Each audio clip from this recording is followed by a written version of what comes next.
AmandaLand, AmandaLand,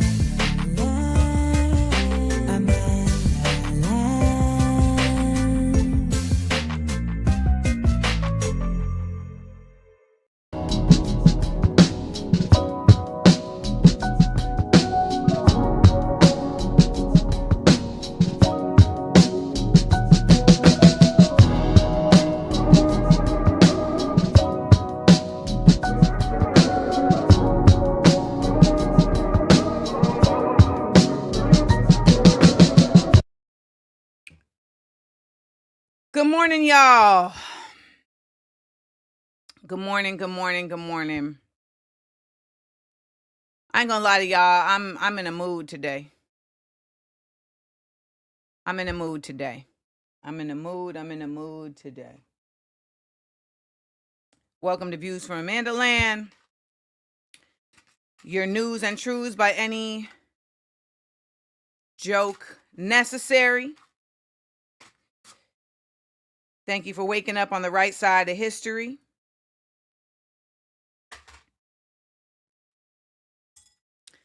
Someone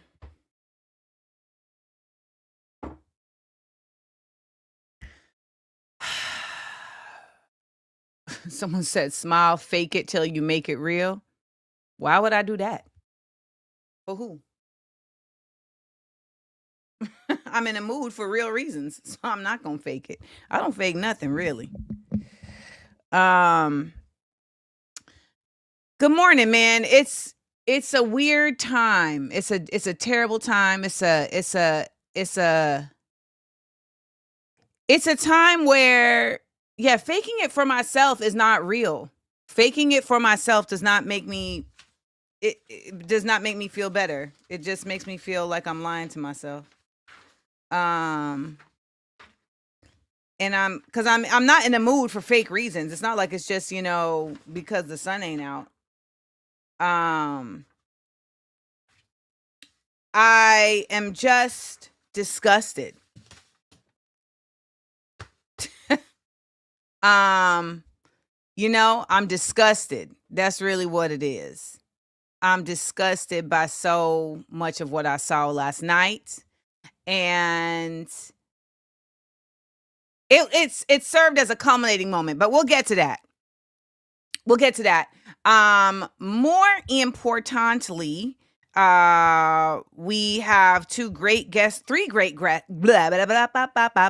have three great guests today. We have Brandon Victor Dixon, my really, really, really good friend from way back. From way back. So we got Brandon in the building today. We have Afeef. We have Afeef.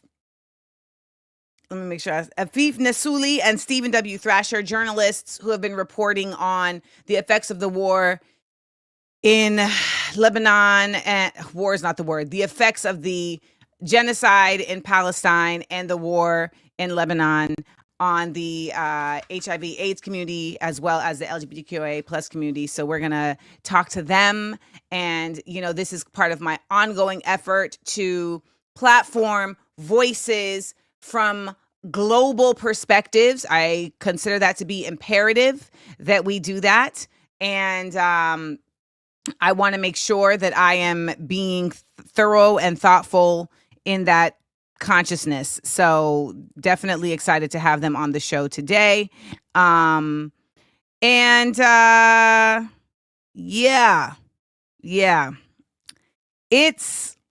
Let me just also side note tell you something I'm really not going to do is I'm not going to deal with people managers. All right? I'm not going to deal with people managers. Like, I be wanting to have people on the show, and I'm multitasking. So if you see me looking down, I'm multitasking, but I got you. I'm not into the business of the business. So when I invite people on the show and they be like, oh, speak to my manager, I'm like, I'm not doing that. I'm not speaking to your manager.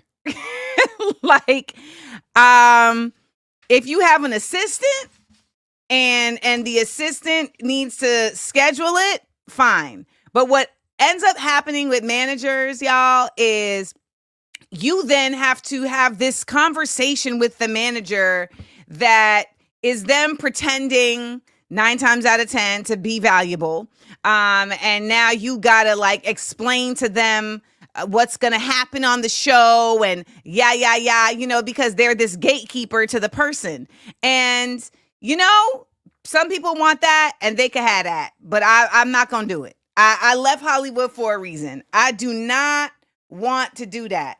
I don't have a quote unquote manager. I have a business relations manager who is somebody that I pay a salary to that serves as that purpose, but they serve at that purpose when I'm dealing with corporations, right? Like if somebody invites me on their podcast, they don't deal with my manager. Like if somebody invites me to come to their event, and I have to fly there and they have to, pay me and things like that, then yes, they will deal with them because they're going to coordinate the logistics of that. But it really just becomes an exercise in performative presentation of value that is just irritating. It's just irritating. And also, it gets in the way of human interaction. So I had heard that Chrisette Michele wanted me to come on her podcast. And here we go. This is for all the blogs that love to use my name and create content with my name in it. Here's something for you. Make sure to tell people to come back so they can get knowledge and information that's actually valuable to them. Because, this is where you all love to live in the gossip. So here's something for you. I had been told that Chrisette Michele had said that she wanted, she had invited me on the podcast because I have many times said, that I feel like I was part of the pylon when she was performing for Donald Trump in 2016, and that, I would like to apologize for that. And so I'd heard that she had invited me on the show. And so I reached out to her. I DM'd her directly. That was the only way I knew to get to her. I DM'd her directly and I said, hey, I've heard from the grapevine that you would like me to come on the show. And I would really appreciate the opportunity to come on your platform and apologize to you directly. Here's my phone number because I'm not on this app anymore. It's marked seen for like a week. And then I delete it because if I send you a message and it's marked and I'm left on red for 3 days, you don't exist. Like it doesn't exist anymore. Not you don't exist. Of course you exist. It does. I did it. It's done. Now it's not happening. Because I did the same thing where I reached out to Jessie Wu and said, if you want to have a conversation about it, then please do. Let's do it. It hurt my feelings that you were speaking about me, outside of my presence. Nonetheless, I'd like to extend my willingness to come on and talk. And I don't even think she read that. But you see me message you. So nonetheless, I then get a text from Chrisette Michele's brother, who is her manager, who's like, hey, reaching out on behalf of Chrisette Michele to set up you coming on the podcast. And I want to just express to y'all that there's a humanity that we have lost when we fail to regard personal interaction as valuable. Me reaching out to you personally is a real action. And I, at the very least, would just expect that if you do want me to come on, that you'll say, hey, thank you for reaching out. My brother actually schedules it and I would love to have you on. I think that's a fair expectation that just it's warm. And I did not feel that was a way to treat me either. And so I responded to the brother and I said, well, I don't do managers. And he was like, I understand that. And I said, I had reached out to her directly. And he was like, well, I'm her brother as well. And that's the other thing people love to do. It's like, well, I'm somebody's wife, I'm their brother, etc. That don't mean nothing to me. But I said, he was like, well, let me know. He was like, well, I'll let her know. And I said, thank you, with a heart. But then it still sat with me. And I followed up a few minutes later and I said, it makes me very uncomfortable that I gave my phone number to her and somebody else responded to me on my phone number without having even been asked if it was okay to pass my phone number off. And of course, sometimes when you DM people, you don't know who is in their, who's running their page. But typically what happens is that whoever's running their page says so-and-so reached out to you directly. And then that person hits you directly. I mean, that's just it. And her brother never replied to that. Now, of course, something could be going on in their family. Something could be going on with their brother. Like, all of that. But if that's not the case, then what it ends up doing is it ends up being a reflection of our lack of humanity. Like lack of humanity isn't the word, but it's like we don't have a continued sense of like how important it is to be person to person instead of business to business. Right? Like sometimes in the reverse, don't text me. If I don't know you and you're trying to do business with me and you get my number from so-and-so, do not text me. I don't know you. And if you do, at least say, I got your number from so-and-so. There's just a certain decorum, especially in a time where our information is so often used against us. And yeah, I ain't like that. So, for the record, I verbalized it directly before I said it publicly, but that was ignored. So then it gets said publicly because I think it's stuff that people need to know. I don't really feel like doing the AmandaLanders Where Y'all From song today. I'm sorry. I'm not in the mood. I'm not in the mood. But I would love to see where y'all are from and give y'all some shout outs regardless. But I don't feel like singing the song. I don't.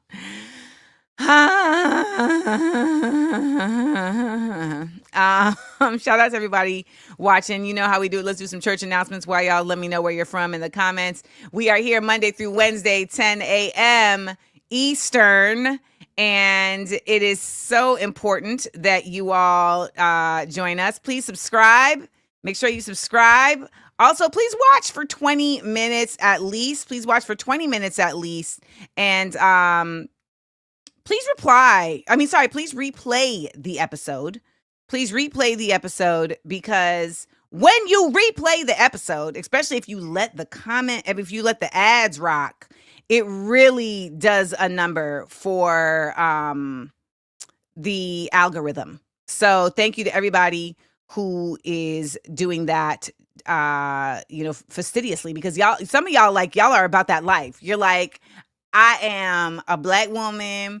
I am a mother. I'm a replay episoder. Like, it's like a part of your personality. And I appreciate it.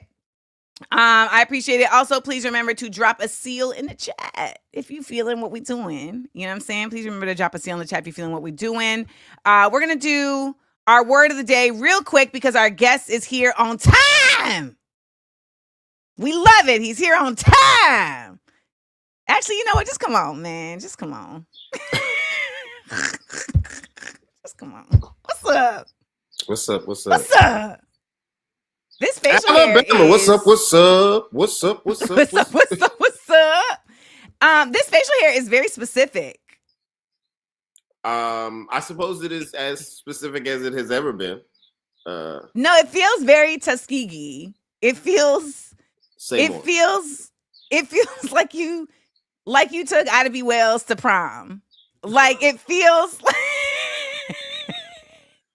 maybe if it was thinner, it was like you know. I think it's the gray on the sides that makes it feel very.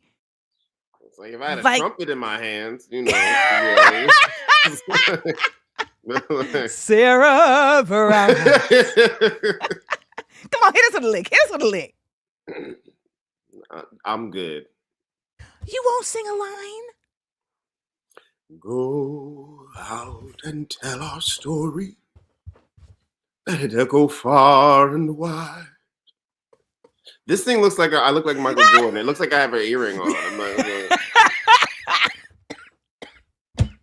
Hold on. And I took that personally.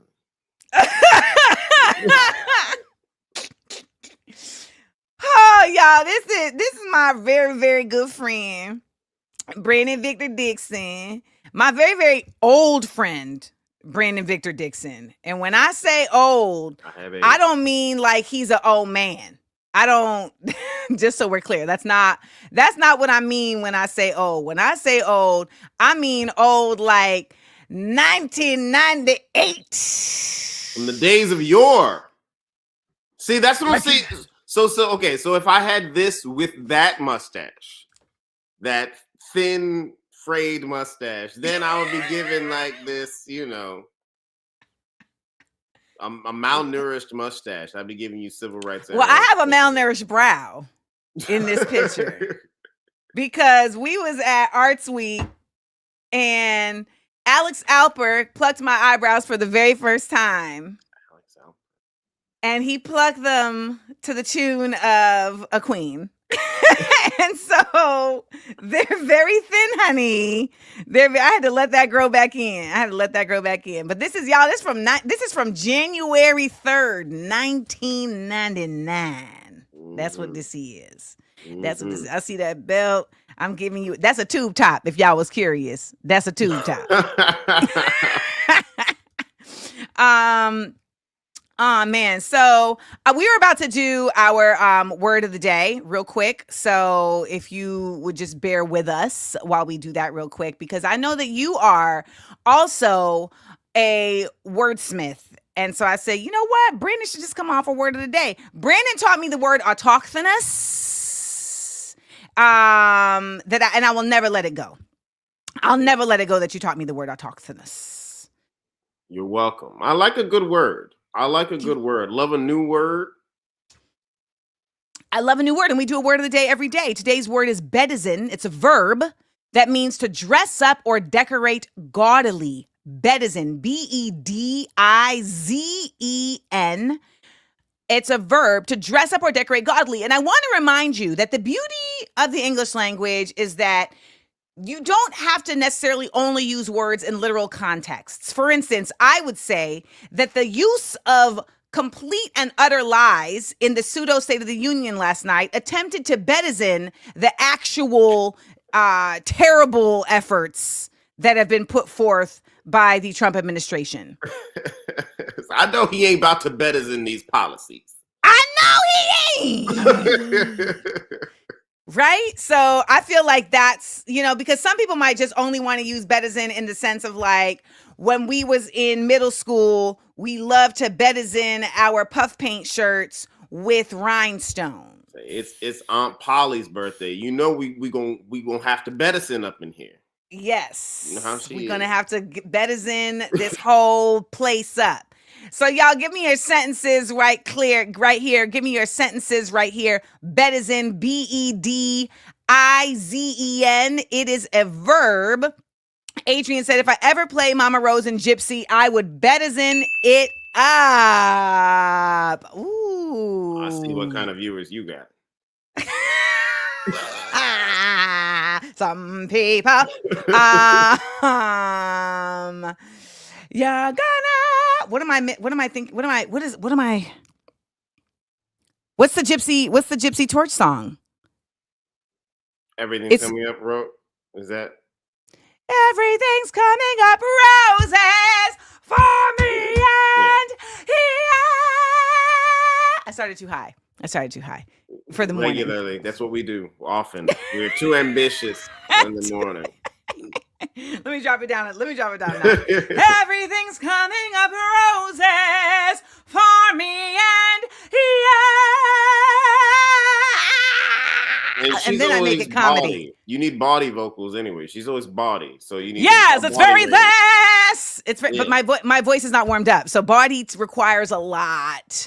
I'm actually in a spiritual voice today. I'm gonna sing a spiritual for y'all that woke me up at 4:30 a.m. I woke up at 4:30 a.m. with a Negro spiritual on my heart. All right. So I'll sing that for y'all later in the show. So here we go. Bet is in. Trump. What'd you just say? A little late, about 3 or 4 days late, but I hear you. Keep it going. Trump bet is in the chamber with this tacky immigrant family. Black folks bet is in for Sunday service. That is facts, particularly for Easter. Okay? For Easter. You bet is in. You better bet is in. Okay? You better bet us in. Shawnette said, I'm going to bet us in my next loaf now that I know how to make bread. You better know how to make bread. Did you learn that in the pandemic? Because people was learning how to bake in that pandemic, honey. This year for the Met Gala, we will bet us in clothing from the Harlem Renaissance. Yes. I mean, I feel like the Met Gala at this point, I'm like, what are we doing? It was going to be you will. I'm like, what are we doing, Met Gala? What are we doing? Slick and Slacious. I love this name. I was getting ready to get groceries, but felt like, why not bet us in my outfit up? It's nice to look nice. I feel you. Because I changed my pants several times today, like y'all even going to see them. Okay. Okay. All right, let's see if we can get a last one. Fatima be coming with an essay. I love Fatima be coming with these academic sentences. The Trump administration is bedizened with idiotic, flashy corporate executives and wealthy donors who bring more glamour than governance experience to their positions. You could just say our government administrations are bedizened. You could just throw that one across the board. Now y'all see what kind of guests we got.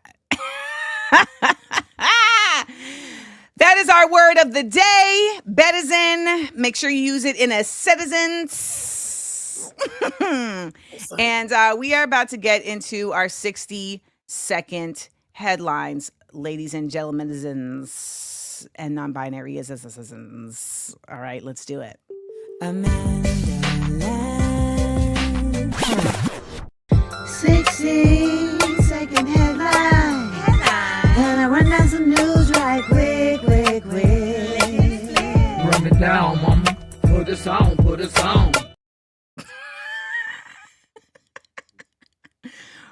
I don't think I understand how much fun I had when I was recording that. Because I was really in here like, run it down, mama. Put us on.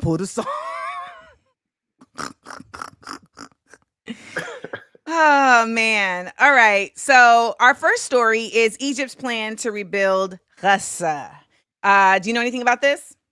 I know some of the general tenets. Mostly that they put forth a plan. Right. Really, that mostly that they put forth a plan really to either combat or as a rebuttal to the American plan, which wasn't a plan at all, other than just let's keep the genocide going. Let's do the Nakba again. I mean, that was the initial American plan. American Plan 2.0 was let's pretend to shut it down while letting y'all continue to gangster these people until we can get my real estate developers in here and we can turn up. Basically, yes. So here's what the Egypt plan is for those who don't know. The plan consists of 3 major stages: interim measures, second stage, reconstruction, third stage, governance. The first stage would last about 6 months, while the next 2 phases would take place over a combined 4 to 5 years. And the idea is to rebuild Gaza while maintaining peace and security but they're going to reassert the Palestinian Authority. And I think for a lot of folks who don't know, the Palestinian Authority, they're kind of like the Democrats in that they do not represent the Palestinian people in the way of resistance. They represent the Palestinian people more so in trying to be appeasing of a false sense of diplomacy. They also, in many cases, I've heard people say that they even feel like some members of the Palestinian Authority are actually Israelis that are pretending to be Palestinian. The idea is that there will be a group of Palestinian technocrats. Technocrats is the word. Can y'all please tell me the definition of technocrat? Technocrat. What is a technocrat? So class, please drop your definitions in the chat. What is a technocrat? So the technocrat government would be responsible for overseeing humanitarian aid and pave the way for the Palestinian Authority to administer Gaza, according to LCC, who is the Egyptian leader in this all. And Egypt and Jordan have both pledged to train Palestinian police officers and deploy them to Gaza. Why do they need police officers? To police Palestinians. Yes. I mean, basically, partly because any plan that you put in place there, on its surface, it is going to have to come with security. Essentially, it's going to have to come with security measures, because on the outset, from a public relations standpoint, people are going to feel like you have to keep the violent Palestinians in order while these things take place. So every plan put forth is going to come with the implication that the Palestinians are inherently violent people, and you need to put security in place so that they don't destroy themselves and everybody else. That's the inherent implication anytime you discuss this issue. Correct. And just so y'all know who are listening on the podcast, a technocrat is relating to or characterized by the government or control of society or industry by an elite of technical experts. When we say technical experts, Brandon, is it specifically like tech, or are we talking about like engineers, civil engineers, like that type of? I believe they're referring really more to what current tech means, not mechanical engineering and civil engineers. I believe they're talking about, like a tech bros. A capitalist tech bro. Exactly. People who are, who control certain industries, technical industries, things like that, technical services, which just seemed like it was weird to me that they said, why would that be by a group of Arab technocrats? So it seemed like an odd collection of people to be running the situation over there. It just sounds like it's like, okay, we're not going to let Donald Trump come in here and turn Gaza into his own little town. We're going to do it. Yeah, that's all it sounds like. And these are the same Arab states that have not supported Palestine with a strong backing in this process of genocide. I think what's important for people to do is to never underestimate the influence of capitalism. And don't feel like capitalists have to come in one particular kind of race, nationality, shape, or size. Yeah. And I think that there are capitalist opportunists amongst every society, and really they meet at the top. These kind of local social divisions will fall away to a certain extent amongst the technical elite, the capitalist elite, those with money, and they will compete to invest in and oftentimes take advantage of whatever investment they're going to be putting into place. So I don't really see anything benevolent developing from any of these efforts, whether it's the U.S. or whether it's coming from, the Arab states in that area. I don't see any overt benevolence coming for the Palestinian people. But we are in the age of Aquarius, so things could change. This is the dawning of the age of Aquarius. Well, the other thing too, though, is that it is in Egypt's best interest to get involved here, because what they are trying to do, and they meaning, Netanyahu and Trump, is they're trying to build a canal through Gaza that can serve as a replacement to the Suez Canal for trade. And it would mean that they can now control a trade route without having to deal with Egypt. And so it would be in Egypt's best interest to gain control of Gaza so that they can also keep in control of the Suez Canal, which ends up serving them as a great moneymaker for trade routes. Yeah, I wasn't aware that they were looking to build another canal there. Your mans went in front of the UN with an actual diagram that showed the canal. Like, it wasn't even like this is on the Lousy Woski. Like, he literally had Israel, because he doesn't refer to any of it as Palestine, right, and had the canal drawn. And this is what we want to do. We want to put a canal right through here. Yeah. Okay, well, that makes complete sense. So let's get into our next story. Trudeau's last stand. So Justin Trudeau, by the way, who's on his way out. Okay, Justin Trudeau is on his way out as the Prime Minister of Canada. And yesterday, he said straight up, I want to talk to the American people. This ain't us. This is y'all's mans. And I know y'all may want me to play the video. Do y'all really want me to play the video? Do I got to play the video? I don't feel like I got to play the video. Do I got to play the video, y'all? I'm not going to play the video. Find the video somewhere else. But he really came on and was like, y'all, this ain't me. This y'all's mans, and get your mans. All right, get your mans. And then he went, speaking of your mans, a Donald. Do y'all understand the comedy of him referring to him as Donald? They don't like this dude. But Brandon, that was so funny to me, because that's really like, there's always the grass. Like, we about to go scrap. Like, let's. Donald is so disrespectful, because I know I don't even like when people on here leave a comment and say my name in the comment, Amanda. I'd be like, what you trying to do? Why are you enunciating so hard? He said, he looked dead in that camera. He broke the fourth wall and said, Donald. I'm not even looking at the script no more. Donald. Wall Street Journal, who I don't even rock with the Wall Street Journal, but they say you dumb for this. And you know what? I can't disagree. That's what he said. So if you want to watch the video and fact check, that's what he said.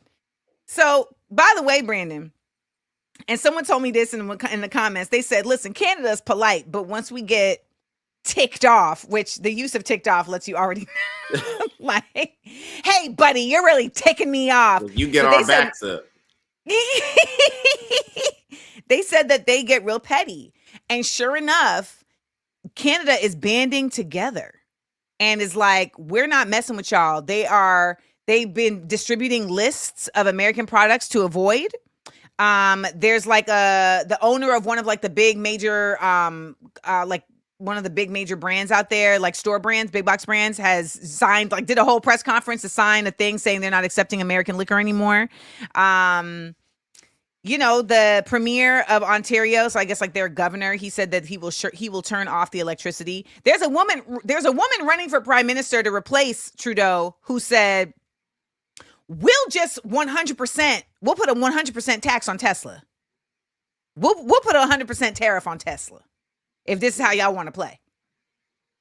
So Canada is boycotting America. And China, by the way, just said, y'all can tariff us, we're going to tariff y'all back. So they're doing that. They are doing that.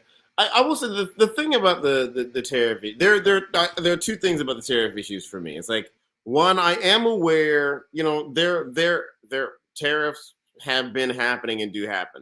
And so I'm not always aware to what extent the tariff and how long and how large the tariff needs to be before it begins to start affecting our goods. And this has happened before, tariff wars. But what I guess when I'm looking at our current situation, I'm wondering, Because the tariffs, ultimately, the way tariffs generally work is that it's the companies that are paying the tariff, right? So the increase in price for the companies that are here will then be passed on to the consumers. So presumably 100%. our prices are going to go up.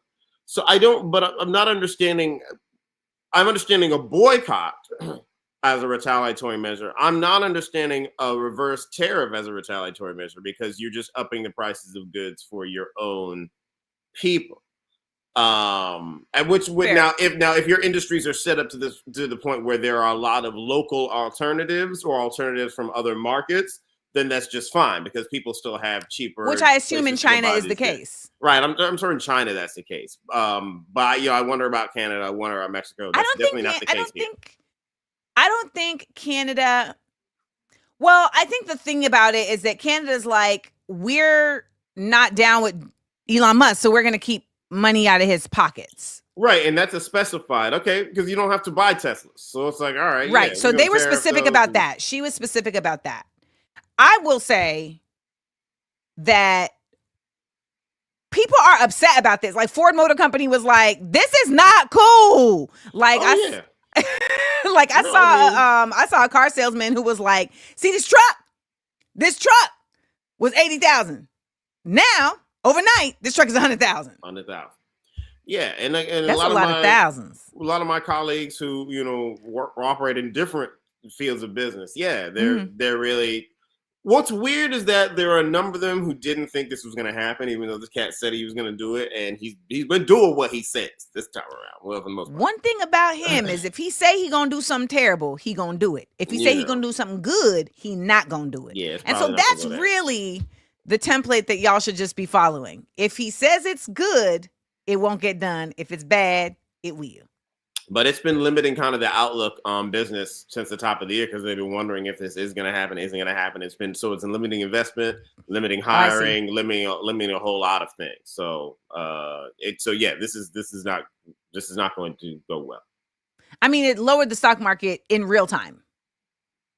I lost some money yesterday and the day before. I know, and I just had a conversation with my financial advisor. So the S&P has been. The returns. No, get out of here. But by the way, if anybody does have their money invested, which for what it's worth, it's all terrible, but it's better to do it than being in the bank because the bank is just using your money in a Ponzi scheme. And you get really nothing out of it. The investing gets your money in a Ponzi scheme and you get more out of it. That's essentially what's happening. Much do we want to talk about this? How swiftly do you want to bring about the collapse? I'm still trying to take this vacation before everything shuts down. Touche. All right, last story. As a fellow thespian, performer, entertainer, one, have the Oscars ever mattered to you? Do they matter in the scope of how things move in the industry? Or did they? How do you feel like they matter now? Because the Oscars just happened, and then when I tell you I couldn't care two shits. And when I see people at the Oscars be like, I'm the first blah blah, I be like, y'all still doing this over here? Can I actually, just as an aside as to an that, exercise? Oh, okay. I mean, at the Oscars, and what I will say is, whilst I'm not all the way where you are on those kinds of statements, I'm not where I was. Now I was a little like first to do. I guess it's how we talk about being the first to do a thing, like how we talk about our current issues matters. And I say this from the standpoint of, like, for example, the Wicked announced that they cast on Broadway their first like official Black Alphaba, like their first full-time Black Alphaba, like a month ago. And like there were all these articles celebrating. Sekan Semblo wasn't a full-time Alphaba? Sekan was a cover. Brandy Massey was a cover.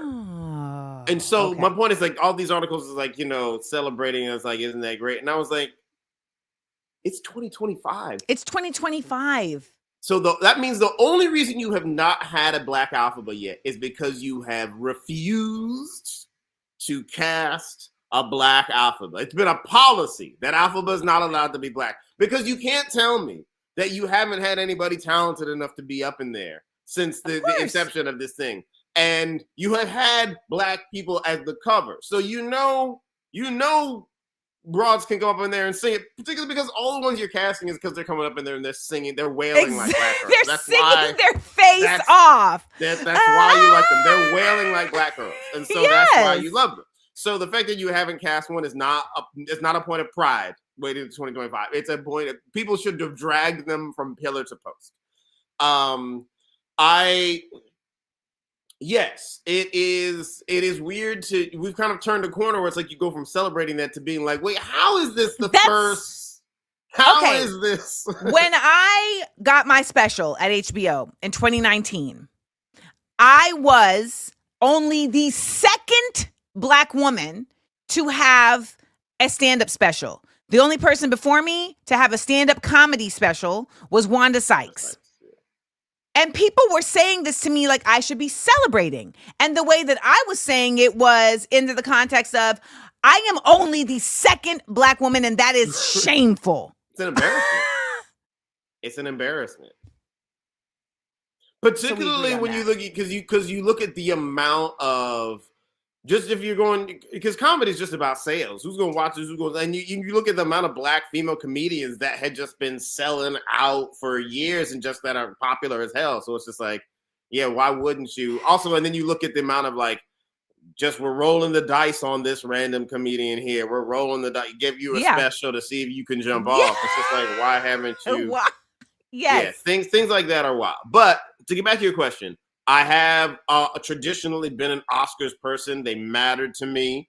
Initially, they mattered to me because I thought that they were an objective measure of your talent and your ability in the industry. There it is. Then once I learned that it's more an economic lever, more a social or systemic lever to uplift certain people, and to put certain people in positions of prominence and value, and to then continue to boost that value and that branding, it took on a more convoluted feeling for me.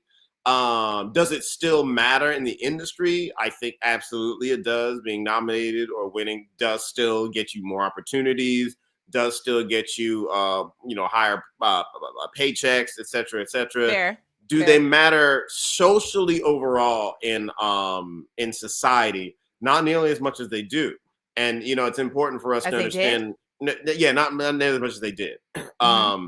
And there are a number of these kind of cultural touchstones that don't resonate as strongly as they did as our society changes. And as we go from kind of the height of kind of like coming out of the technological revolution of the 80s and the economic booms of the 80s and the 90s, leading us to kind of this height of commercialism, this height of Americanism, and then kind of finding the everybody who exists on the outskirts of American empire. The outskirts are starting to encroach upon the middle, and the middle begins to erode. And so all these traditional tenets of what it means to be elite or what it means to be to make it and to in society have eroded. They're losing their luster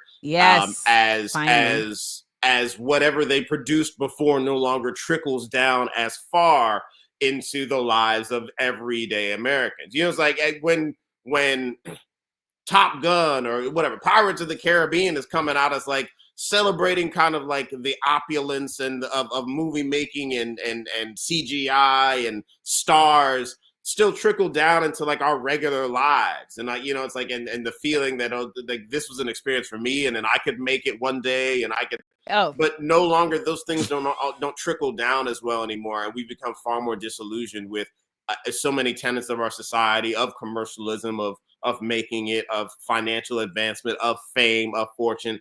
Also, as fame and fortune becomes less and less specialized, and it's just about if I can be crazy enough over here on camera, if I can go viral enough over here, I can get a bag. It's not reflective of necessarily like your talent. Right, or It's a growth, reflective, or yeah. or an industry's growth, or a new art. It's really just exploitation. It cannibalizing itself, and so these things just matter less to us in a substantive way, and we see through them far more quickly. Do you want an Oscar? Like I said, it means something different to me than it once did. But you don't want it for your work. You want it just to be like F y'all. I want it means something different to me than it once did. But what I tell you, I want countless opportunities to win an Oscar. I'll tell you that much. Touche. You know who doesn't care about winning an Oscar?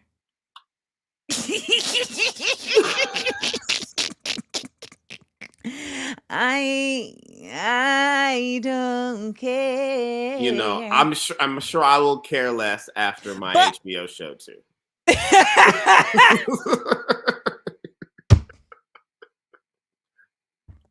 I can't wait to care as little as you. It's coming.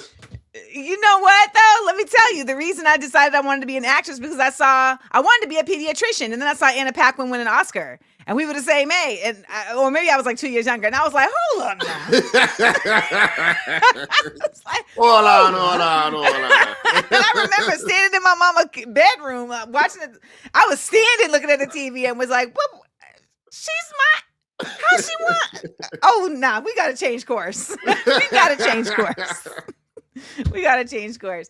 Well, listen, the truth of the matter, though, is that at the end of the day, talent is not what's being rewarded as it once did in all of these spaces, right? Whether it's the Oscars, the Tonys.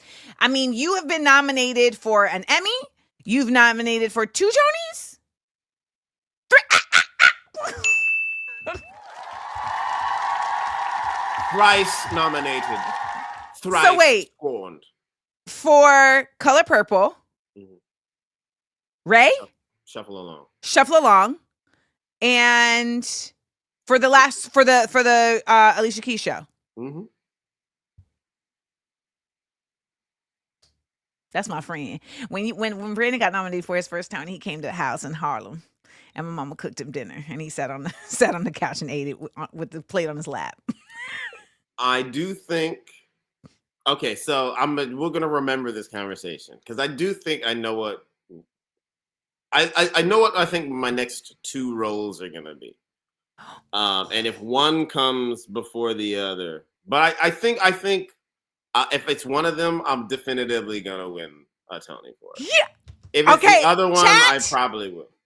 Chat, let's own this. Brandon will win his Tony. And for the record, him winning his Tony is not a reflection of his talent. It's really just a reflection of he deserves it. That's it. That's why.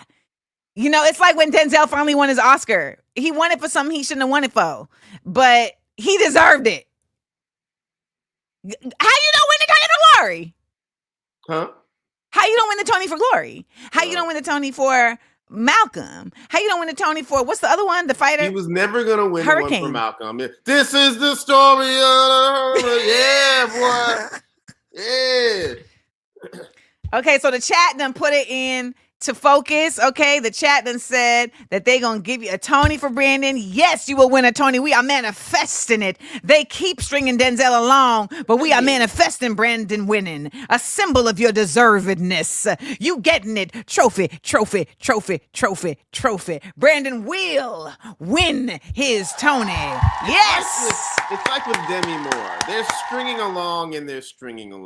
They've been stringing him along with lead roles in blockbuster films for decades. So Demi Moore, she hasn't won any awards other than the largest contracts in Hollywood history for actresses. And so it's like well, people were like, it's ridiculous that she didn't win. I'm like, is it? I don't know. None of this really makes sense. And she's been winning for a long time. I mean, like when I watched the Luther Vandross documentary recently, and like Luther Vandross was nominated for 9 Grammys before he won. How? Who was singing better? They did have good examples, but that was when the bench was deep. That was when it was deep. It was deep, but also comparing, the Grammy wins of older like legends and the current stars, you can't do that because we give away a Grammy. We'll give a Grammy away for anything these days. For anything, sir. This like one record can win you 5 Grammys, which is like when I'm at the Grammys, I'm looking at the categories. I'm like, wait, what are we doing? Let's talk about this. Brandon, please tell me that you'll come back to the show so that we can do this, because I don't know if y'all had a good time, but I had a great time. So, because I get to hang out with my friend, and can people?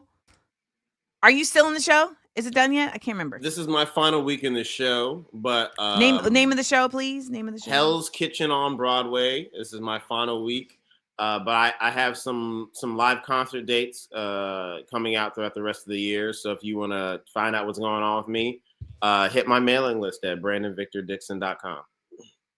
Brandon Victor Dixon.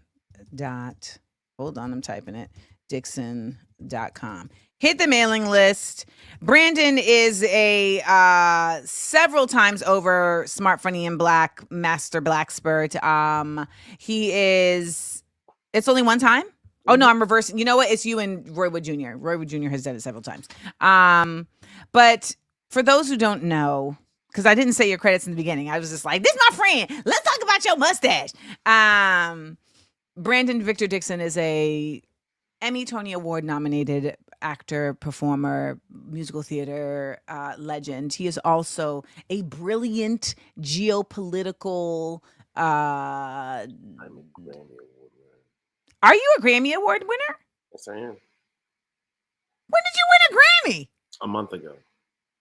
For what? For Hell's Kitchen. Shut up! Did you get the Grammy? They haven't sent it to me yet, but yes. Oh my God, congratulations! Thank you. Only because I care about you. Not that I care about the Grammys, because I don't care about none of this. I understand Amanda does not care about the Grammys, but I care about you all. Thank you. Thank you.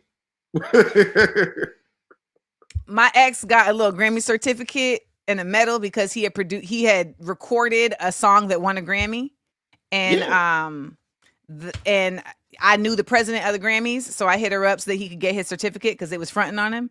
And what? No, I was like, oh damn. I know he didn't like that. Oh, he had no problem accepting that help. But then good. Yeah, no, they never have a problem accepting help, when it's going to be something they can flaunt. But it was hanging up on the wall. And when we were breaking up, because he's a terrible person, I walked out the room and was like, bop, bop, and knocked them onto the ground and watched them shatter. It was like burning his car up. It was your Angela Bassett moment. It literally was, actually. That's what played in my head. And that's what made me say, bop, bop, on the floor. And he was like, I knew you were. Walk away because it was your house. So different.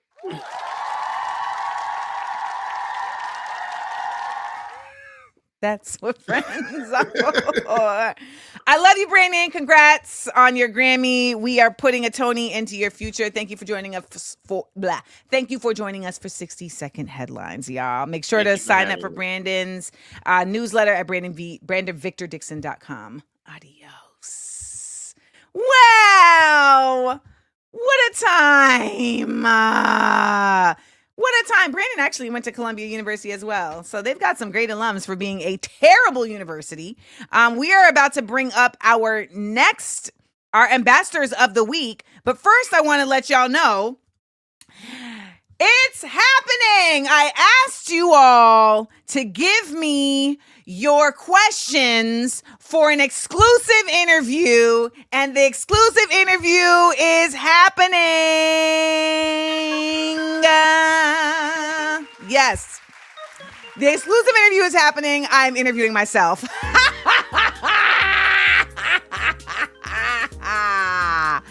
That's right. Topher Shanks And the beauty of this is that you can subscribe to Patreon, and even if you are a free subscriber on Patreon, you will get access to this exclusive interview. Patreon, thank you for supporting me. Topher Shanks asking me, Miss Amanda Seales, your questions. You know how sad it is that the only safe space for an interview was me interviewing myself?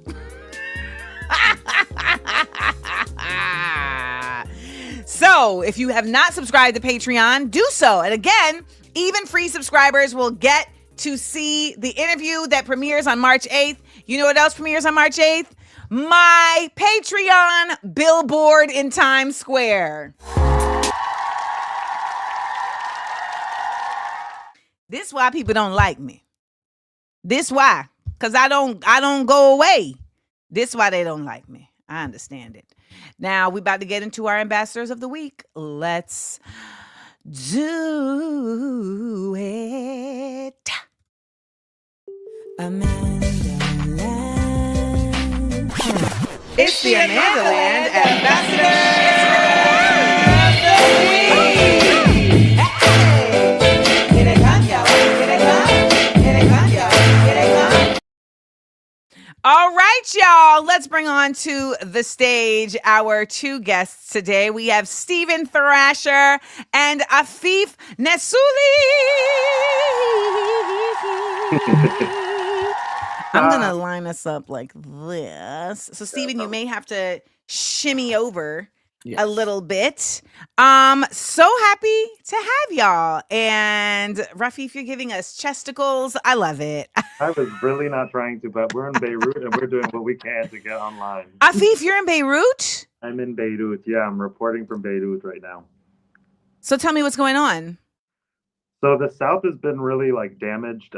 People have returned. A few weeks ago, or like a week and a half ago, there was the leader of Hezbollah, his funeral, which was really intense time. And also just in general, the region, a lot of people come to Beirut to report. So it's there's been sonic booms, but for the most part, it's been much better than it was in terms of a few months ago. Okay. And Stephen, where are you reporting from? I'm in Athens, Greece, so I'm actually not so far away from Afeef. We're just a few hundred miles apart. And here we're coming off of a very, very long weekend. Yesterday was the beginning of this week was Clean Monday, which is the beginning of Orthodox Easter, sort of like Mardi Gras in the Christian calendar. But on Friday there was a general strike, which happened periodically here, and this was because there was a terrible train crash 2 years ago that killed 60 people, mostly students, because of neoliberal policies. And so people in Greece are very good at striking. So there was no flights landed, no boats moved, public transit was shut down, businesses were shut down. The city of 4 million people had no cars for at least the 2 miles of the inner city that I was in.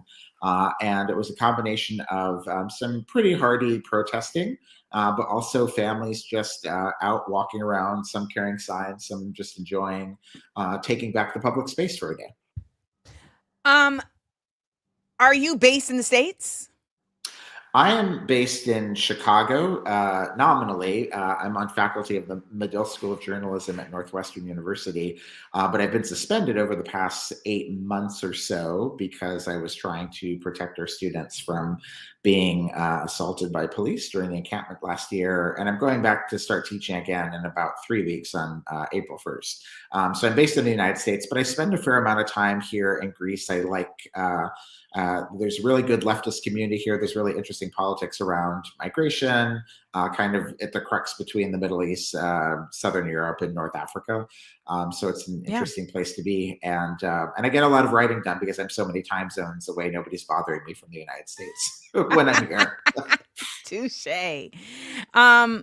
So Afeef and Stephen have put together 2 articles that we want to talk about today.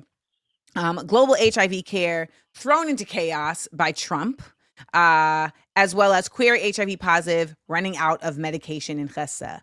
And in both of these articles, you guys are contextualizing a group of people who many don't think about, right? Because that's always what ends up happening. There are folks that fall through the cracks, fall through the fissures. It's enough for many folks to even bother thinking about any Palestinians or anybody in this part of the world, let alone those who are already marginalized in a marginalized community.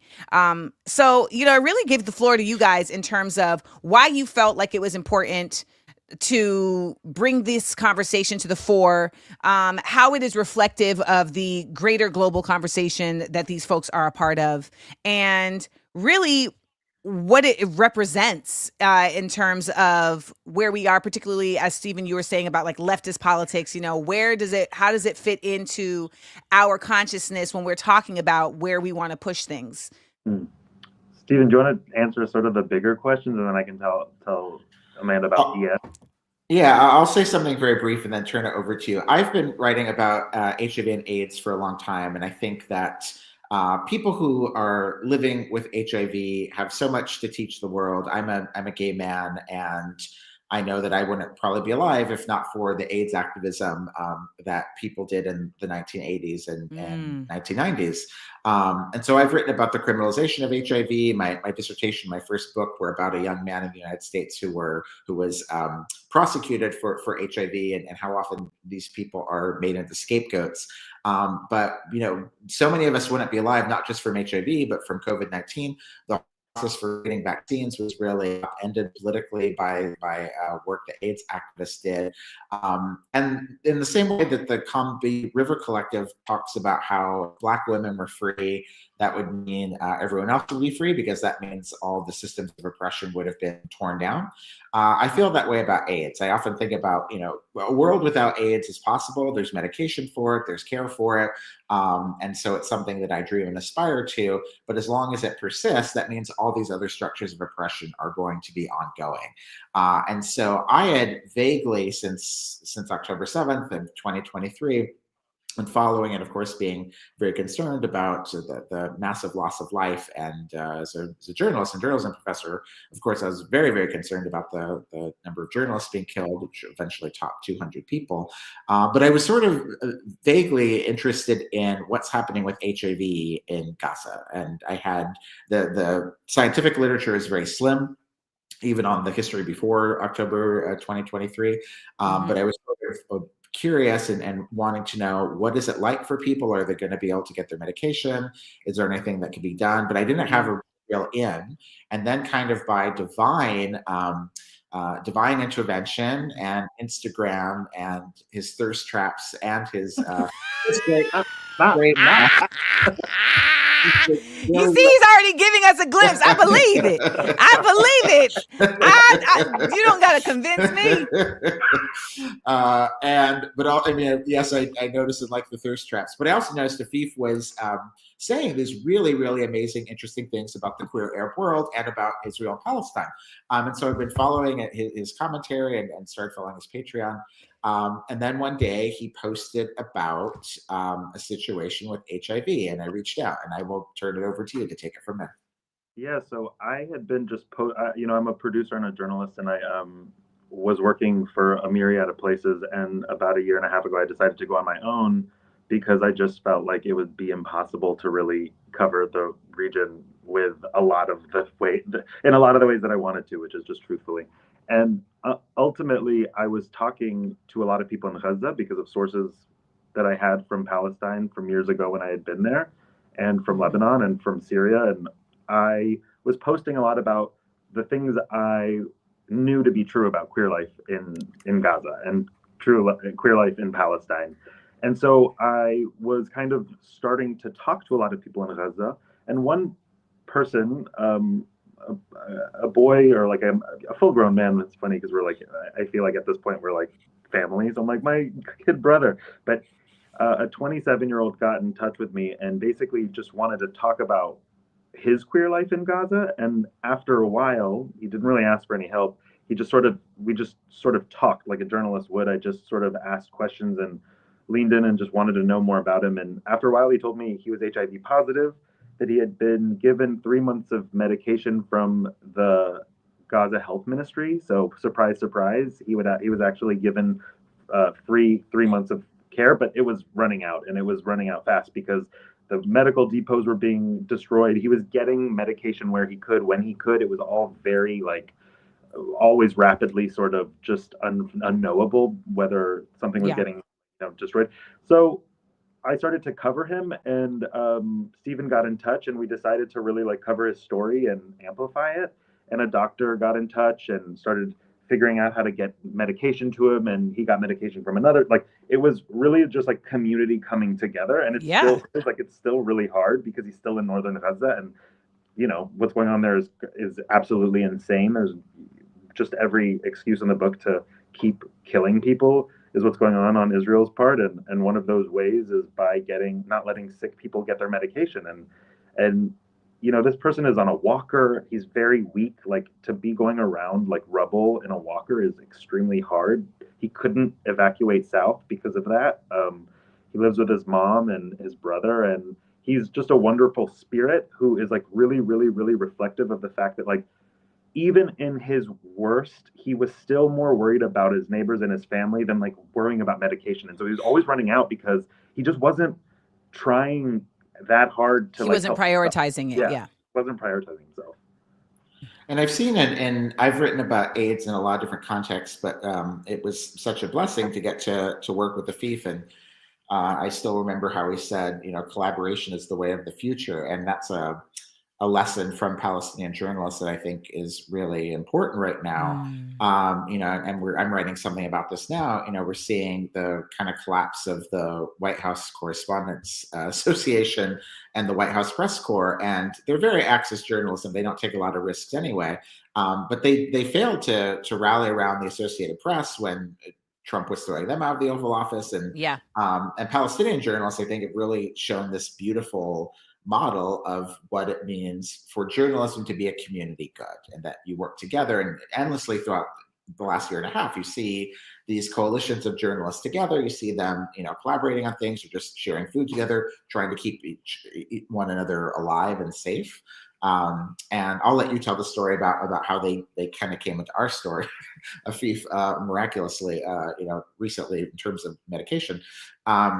But they created this really, you know, great model, and ES did the same thing. He was thinking very much about his community more than he was thinking about himself.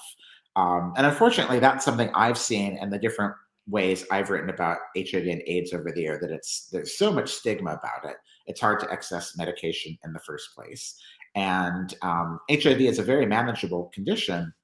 It doesn't need to shorten most people's lives, but they need consistent access to that medicine. And so in the United States, you know, some of the biggest vectors I write about in my book that create HIV and make HIV progress to AIDS, which it doesn't need to, are racism, incarceration, and homelessness. That when people don't have a safe place to live, they're not going to get a medicine they have to take every day.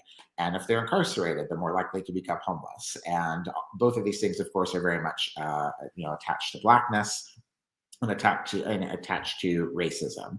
And so in the United States, you know, when you look at why certain diseases persist, you zoom out, the answer inevitably is structural racism at some level, in some way. And as we found with when we not only talked to ES, but did more research about HIV in the region, when you zoom out, the problem is the occupation. Right. It was very, you know, it was, and of course, the anti-Palestinian racism and colonialism. Now, there was a very acute crisis, which we're seeing right now over the past year and a half because of this current phase of the genocide. But zooming out, the problem is the occupation. People are not able to consistently get, you know, medicine. They're not able to live safely. And those are the things that make it so that a virus like this is going to transmit. And I really appreciated working with Afeef because he was able to really get in there, you know, and talk to people about Islam and being Arab, and, you know, certain specific regional issues around homophobia, which of course there were honest things that we wrote about that happened. But it was also really beautiful seeing that the Gaza Ministry of Health is a Like, it's like a universal healthcare system, and they work very hard to get people. And people moved heaven and earth to try to get medicine. When October 7th happened, the Gaza Ministry of Health went to every person living with HIV that they could, where this was possible, and they gave them 3 months of medication because they assumed correctly that there would be interruptions. And as is true from my experience reporting on HIV around the world, those people are extremely compassionate. They're non-judgmental. They're really just trying to help, They're healthcare workers. Yeah.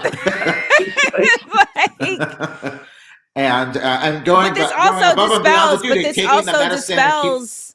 This also dispels, though, this constant, rhetoric that gets thrown out through Hasbara that, Palestinians are homophobic and they're going to throw you over a roof or whatever. They're going to throw you off of a building, et cetera, et cetera. The effort to turn Palestinians into savages, which we all know at this point is really just a confession, is completely dispelled in your articles, right? In speaking about how this reality is existing within a community that is supporting what it needs, right? Like, it's because to me, that's what I get from the articles is that that when you're saying like the occupation is the problem, the occupation would love to have you think that the Palestinian community is the problem when that's really not what's taking place here. My takeaway, which was really, really just so validating, was how complicated society always is, and how like his mom was like there for him, and like his dad was like an ass, but like like his neighbor like helped him get medication, like what I mean. He like was it was just like very like normal, obviously, and it's like you don't have to tell me, but just putting it on paper and being able to like have people come out loud and say like, look, like this adult got help from the Hamas-run Gaza Health Ministry for his HIV. And then he also had people in his life save his life because he was young and didn't really have models of like, healthcare to just really like understand what you do when you feel this way. And like there were people in his community and still are that help him. And I think that that's just true in the same way that in the United States, you have like people who are so conservative that don't understand are going to be really homophobic and problematic. And then you have people that just love everyone and try their best to make everyone feel good and get them healthcare and don't judge because that's just not what it's about. Like it's like we're just humans, so it's obvious. Like this is an obvious thing, but it's like we wrote it down, so now there's proof. We wrote it down, so now there's proof. That to me is the seed for journalism. Like that really is the root of what journalism in its best form is. Like we wrote it down, so now there's proof. As journalists, where do you feel like we are now in terms of the craft of journalism? I mean, Stephen, you're teaching this, so how has your classroom conversation around the ethics and the practice of journalism even shifted? I mean, it's probably shifted significantly in the last year. Well, in the classroom hasn't shifted much in the last year because I haven't been in the classroom the past But year. I mean, you heading back into the classroom, so it's going. Classroom. And I did have, what I got to. I actually felt like I spent more classroom hours last fall than normal because I had so many guest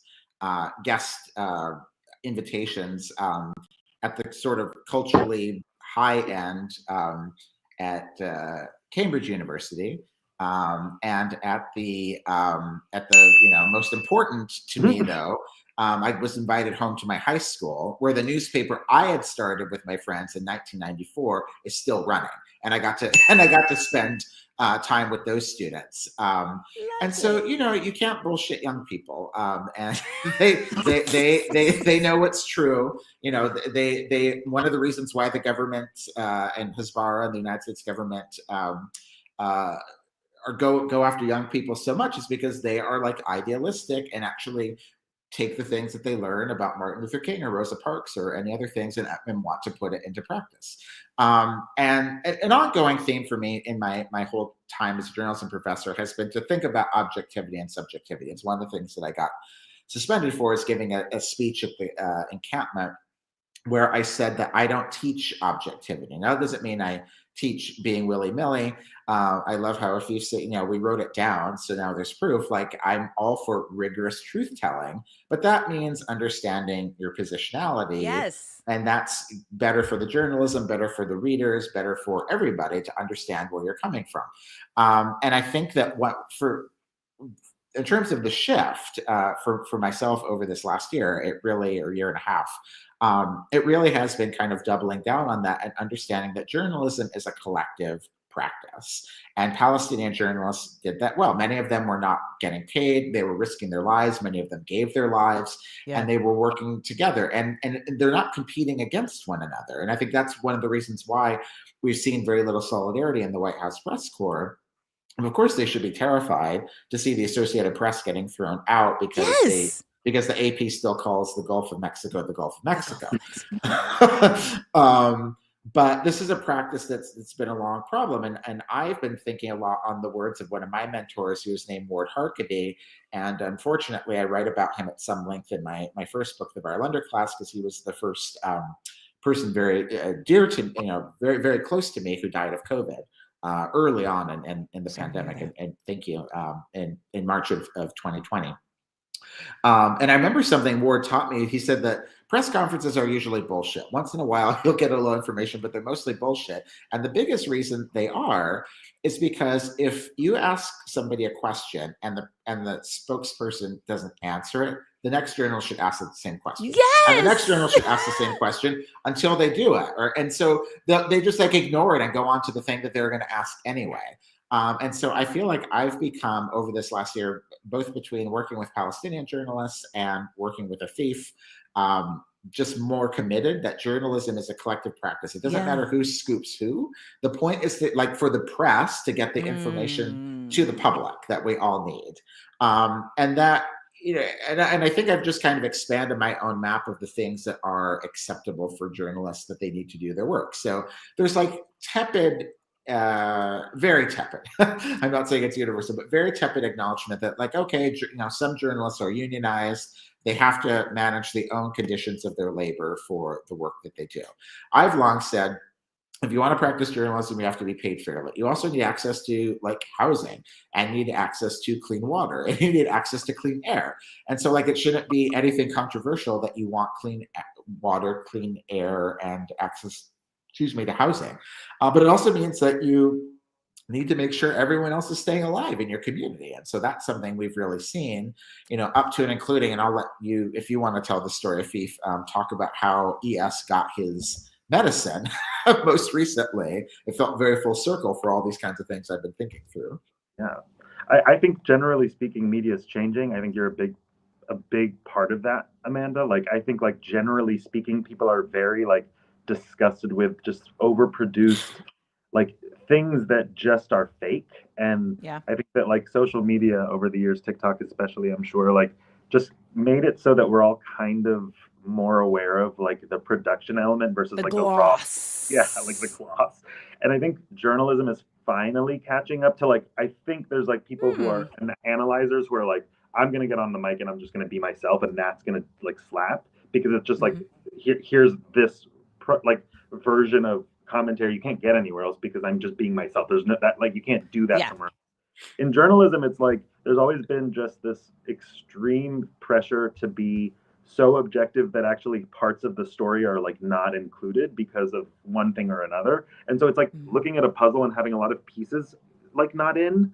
And so the whole story looks a certain way that it wouldn't necessarily look if you were saying what Stephen was saying, which is showing your positionality, showing just showing up in a more authentic way to say, hey, this is what the balance isn't saying there's two sides. It's saying that at this point in this moment, there is a story happening, and you need to know the actual story as it is without any sort of capitalist spin on it, trying to protect sponsorship or trying to protect lobbyists or trying to protect people's opinions of what is going on if it's counter to what is making money. So what I think has happened is that we're all on Instagram or TikTok or StreamYard or Patreon doing this thing where we're just showing up and just being this is what I'm seeing, hearing, feeling. And I think that's what I'm doing from Beirut. That's what I did from Syria. That's what I want to do from Gaza one day. And the point is just to literally be like, there is no buffer between what you're seeing on my camera and like just what I'm seeing. You know, there's no like several editors, there's no like 76 cameras and so many different kinds of like bureaucratic ways, you know. And then I think that that's one great example that Stephen just brought up that I want to like kind of come back to, is that a doctor just saw my Instagram and he was in the story, and he basically was like, I think I can help. I think I can help this person that I was just covering ES very like sort of abstractly and saying that there's this person that really needs help. Like who can like I was just saying like who the hell throwing a line out. Yeah, just throwing it. It wasn't even journalism at first, because at first it was journalism because it was just showing facts and being like, who can help? And someone just really like ultimately was like, I think I can. I was like, here's his, you know, like I'm gonna talk to him, make sure that he's okay with this. Like, can you just give me credentials? You know, of course, there's a lot of background checking and stuff like that, but put them together, and that helped ES get medication. It's still helping him get medication. And the thing is that it was just like literally me just showing a story on Instagram, and then ultimately having Stephen come on board and be like, I've seen like all of this stuff, or like show me more of this, like show me your tapes, show me like stuff that you like have gathered, because I've been gathering and not knowing. I didn't want to like make this a story per se. I wanted to know what ES needed first, and then after a while, I think it was like a conversation we had that he was like, I do think you should make it a story. I do need medication, and I think that it might help. Like after you know it was running out, and he was like, I think that it will behoove me if you, because for a while he just didn't want to have a story, like he didn't want to make it about himself. He's just like not that type of person. But then you're cutting off your nose to spite your face, and it's like, yeah, exactly. And that's exactly what we had to like just. You're like moving through the rubble with a walker. Like let's make this a thing. Yeah. Well, tell me this. Yeah. What makes The Intercept the place where an article like this both articles are able to exist? Because I mean, maybe I'm wrong, but I feel like it's not like platforms are falling over themselves to highlight you know, HIV/AIDS. And that's you know, like that's the answer. I think it's like the will that the editor and the trust that they had, just like literally working with us, was a positive experience, I think. And then Stephen, I mean, you might have a better answer. I just think that they had the will. Sort of the same. I mean, I've written for a lot of publications, but I first came up at the Village Voice, RIP, and then I wrote for a long time at Gawker, RIP, and I wrote for a long time at BuzzFeed News, RIP. But I wrote about, you know, through all of them, I actually have written explicitly about AIDS and sort of, you know, in similar political molds. I liked that you said throwing out a line, because that's a metaphor I use, and I'll tell students like I have a complicated relationship with Glenn Greenwald as an idea. I don't know him personally, but with his journalism. But one of the things I'll talk about is when he got, you know, the original, you know, the WikiLeaks files and all this stuff. It's because he was like a very opinionated sort of columnist. And I'll tell students, like, live your values. And like, when you live your values, like that's sort of a fishing line you have out there. And so, you know, something like the WikiLeaks could have gone to the Washington Post or New York Times, or, you know, any of these organizations that weren't really willing to do anything with it. But like, if things come to you when you live out your values. And so I had our editor, Ben, at The Intercept had reached out to me when he had started working there, I think about a year ago, when I was writing for someone else at the time. But I really thought about like who would take on this kind of story. And I thought that they would. I mean, they've certainly done this kind of stuff around Gaza and military stuff. And I don't think Ben would feel betrayed for saying this publicly.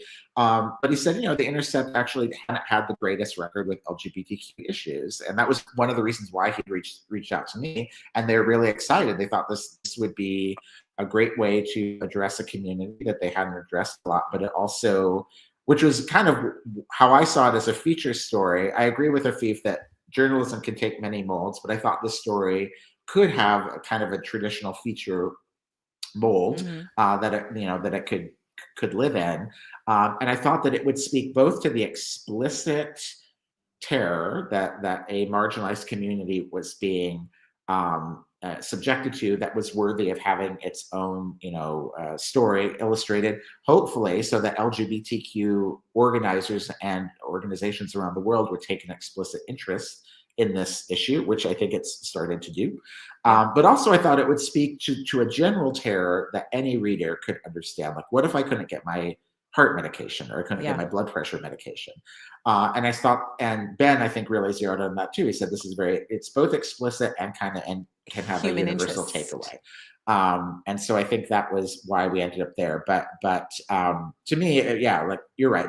Publications aren't falling over themselves.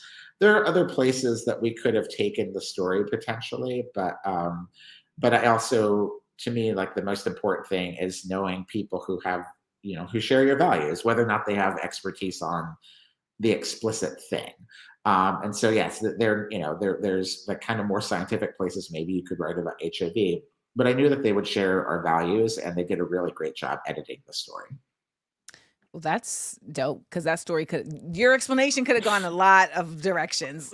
Like, we barely got this out. Yeah. They wanted to nitpick everything, but we stayed the course. Well, we did push them, which I'm glad we did, from a timing perspective, because it was like it was in the last news cycle before the ceasefire, which is not to say that that it's not relevant after the ceasefire, but I'm glad we pushed it, because it gives a sense of immediacy. And as we're seeing, I've seen, I can't speak for the two of you, but like a much more diffuse interest in Gaza across secondary media after the fact. So I'm glad that we got out. And also, I just want to say, one of the values of Afeef's work was already doing this via Instagram, but I think that the feature helped do something very powerful, and that it helped focus people on an explicit choice that ES made, which was, he could have just kind of given up on himself, but he decided to ask for help, and he decided he was worthy of asking for help.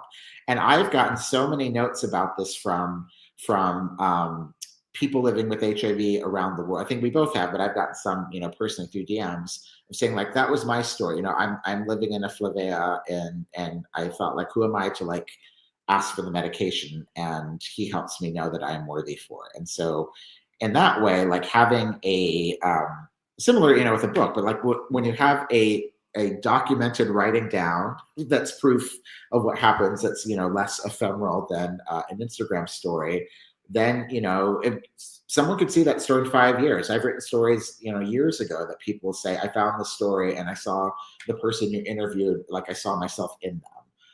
And so I'm really grateful both that both that ES trusted Afeef, and that Afeef trusted me to get to share the story, because I think that it does speak to people living with HIV, or who are, like, really marginalized in different circumstances. They're not, under an Israeli occupation and genocide, but they are, on another continent, yet still very marginalized. And that helps them see that they can try to sell themselves, and that they're worthy of it. Because that's one of the hardest things for people living with HIV. More people in some countries, more people with HIV die from suicide than from AIDS, because they are just so affected enshrouded in shame. Yeah. What's the other thing that I think is really great about you all coming together, is that there's several bridges that you all represent, right? So there's the bridge of generational bridge, right?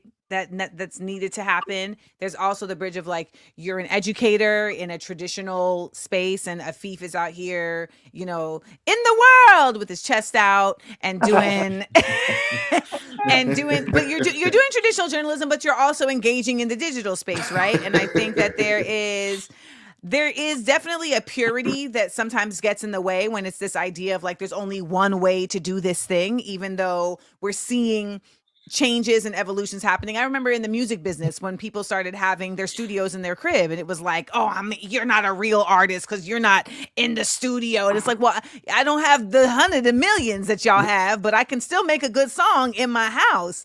And then we saw that eventually get a little bit more sculpted with infrastructure around independence. And so my last question, and then we'll have questions from the audience. You talked a little bit about this, but in the scope of independent journalism, how I just said that, like, the music business has become a lot more ruled by independents, and we're about to see that with Hollywood, by the way, because the big business and the big studios, they're all about to crash.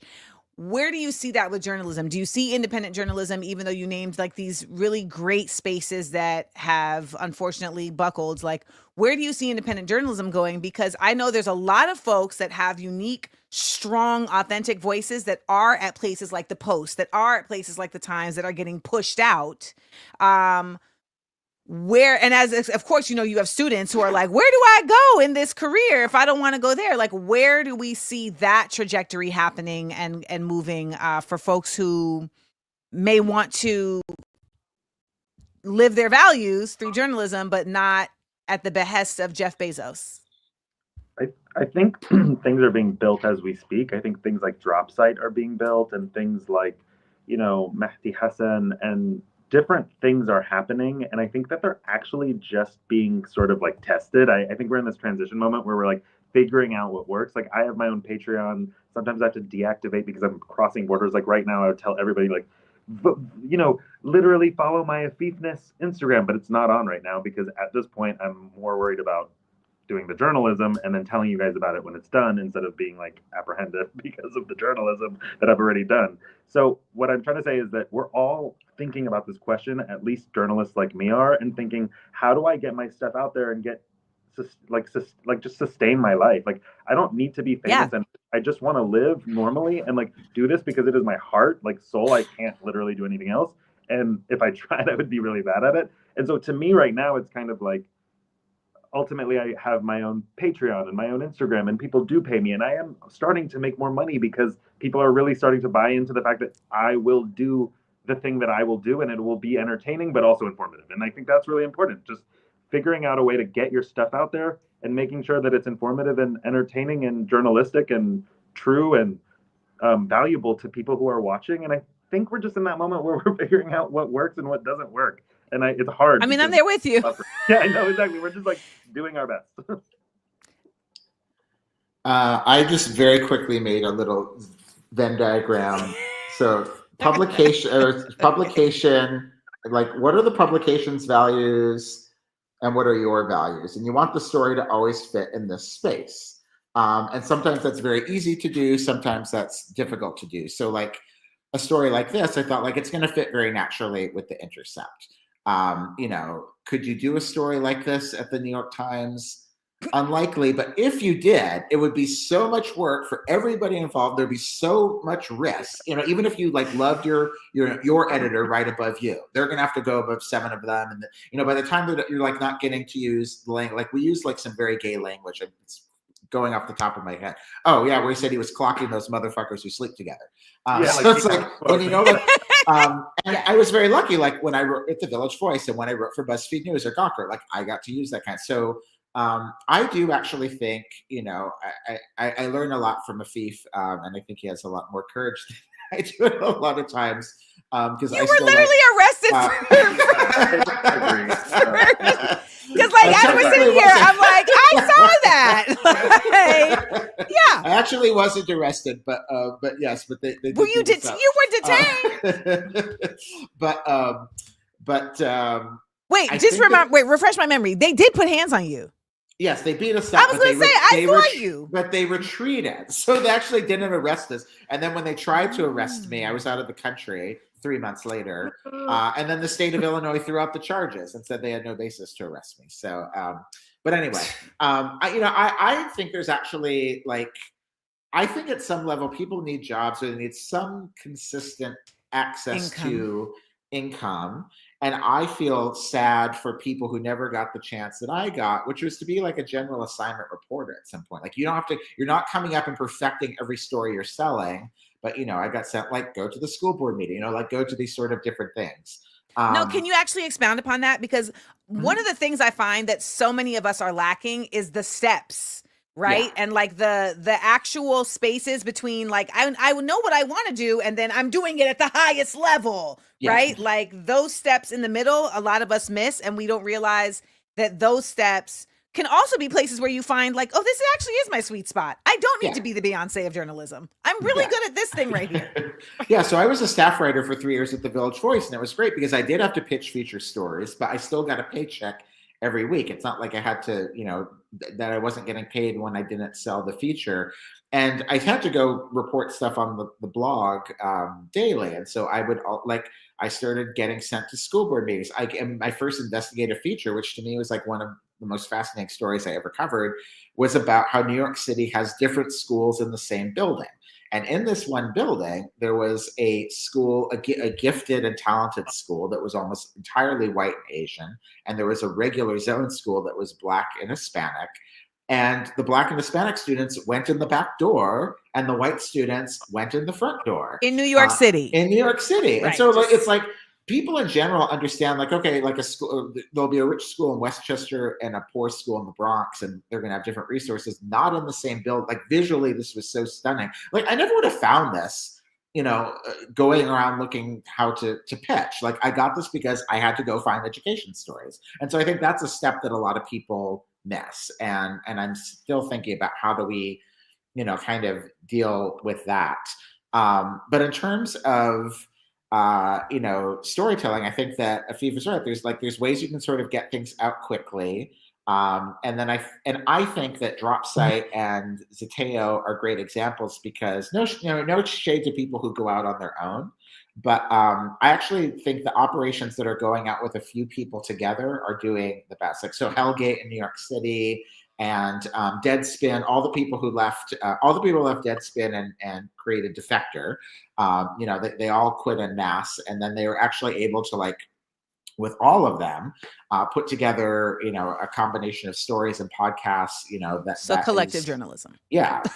So it's collective. So it's it's a little better because it's not every person having to sell everything by themselves. And I think that model is starting to emerge a little bit now. But one of the reasons I really wanted to do this story with The Intercept or with a publication of its quality is we did need fact checking. We needed a legal review.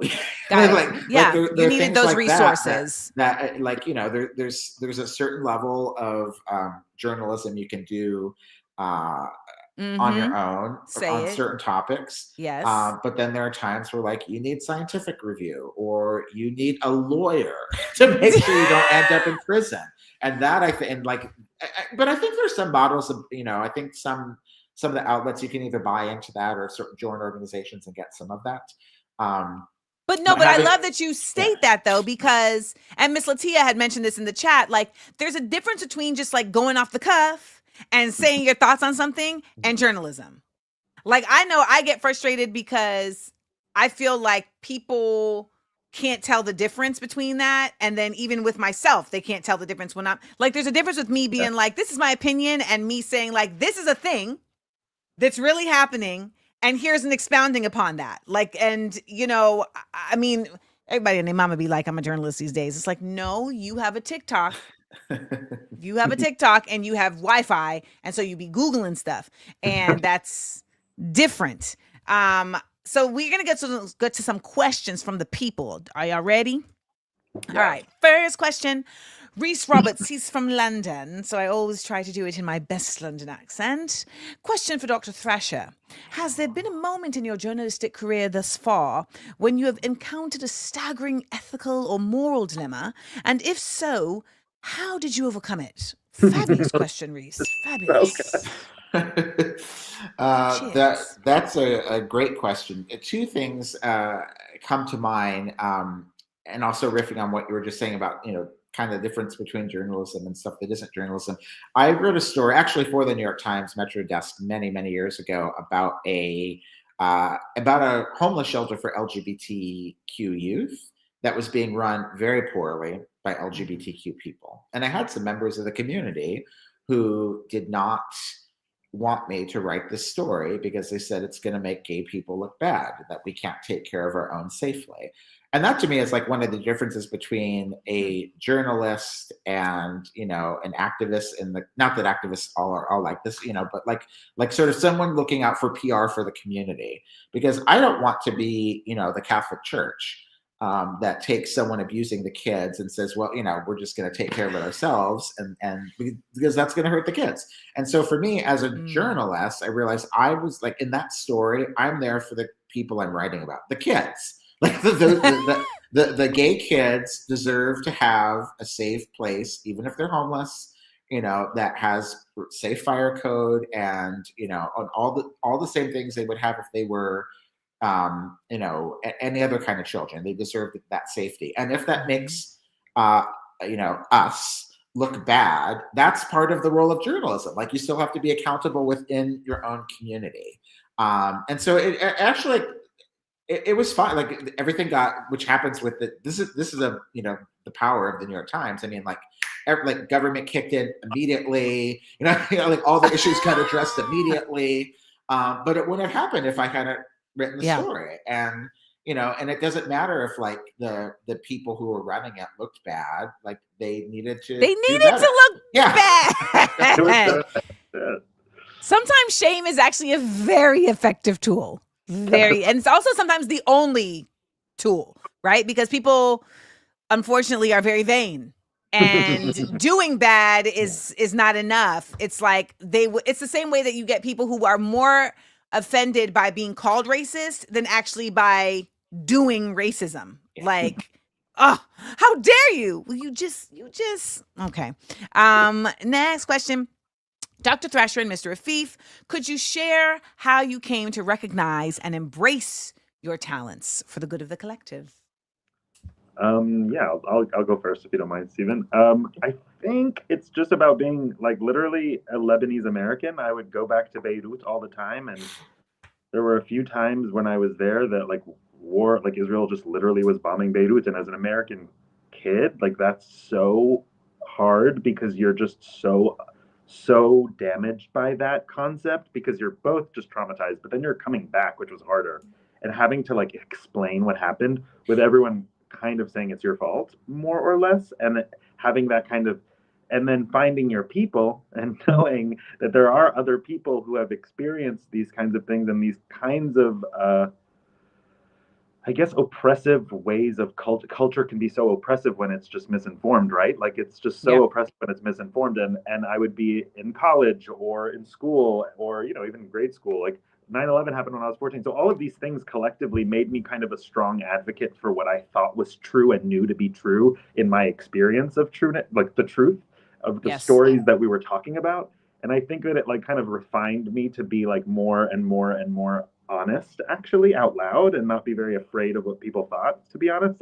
And I think that it allowed me to gravitate towards other people who are doing the same thing. And in my work, I have recognized and embraced the fact that finding other people with the same talents or the same ideas, the shared values that we were talking about, the idea that we can work together to be more powerful, actually, like it's not always just about me, right? Like I think we're so used to everything being about ourselves all the time, and it's also like it's like great to be a little selfish for sure, but it's ultimately really, really hard because you eventually just only think about yourself, and that's like extremely, it's just, if you're always just trying to be famous because of the journalism is going to be bad. It's just going to be not good. It's not going to be great.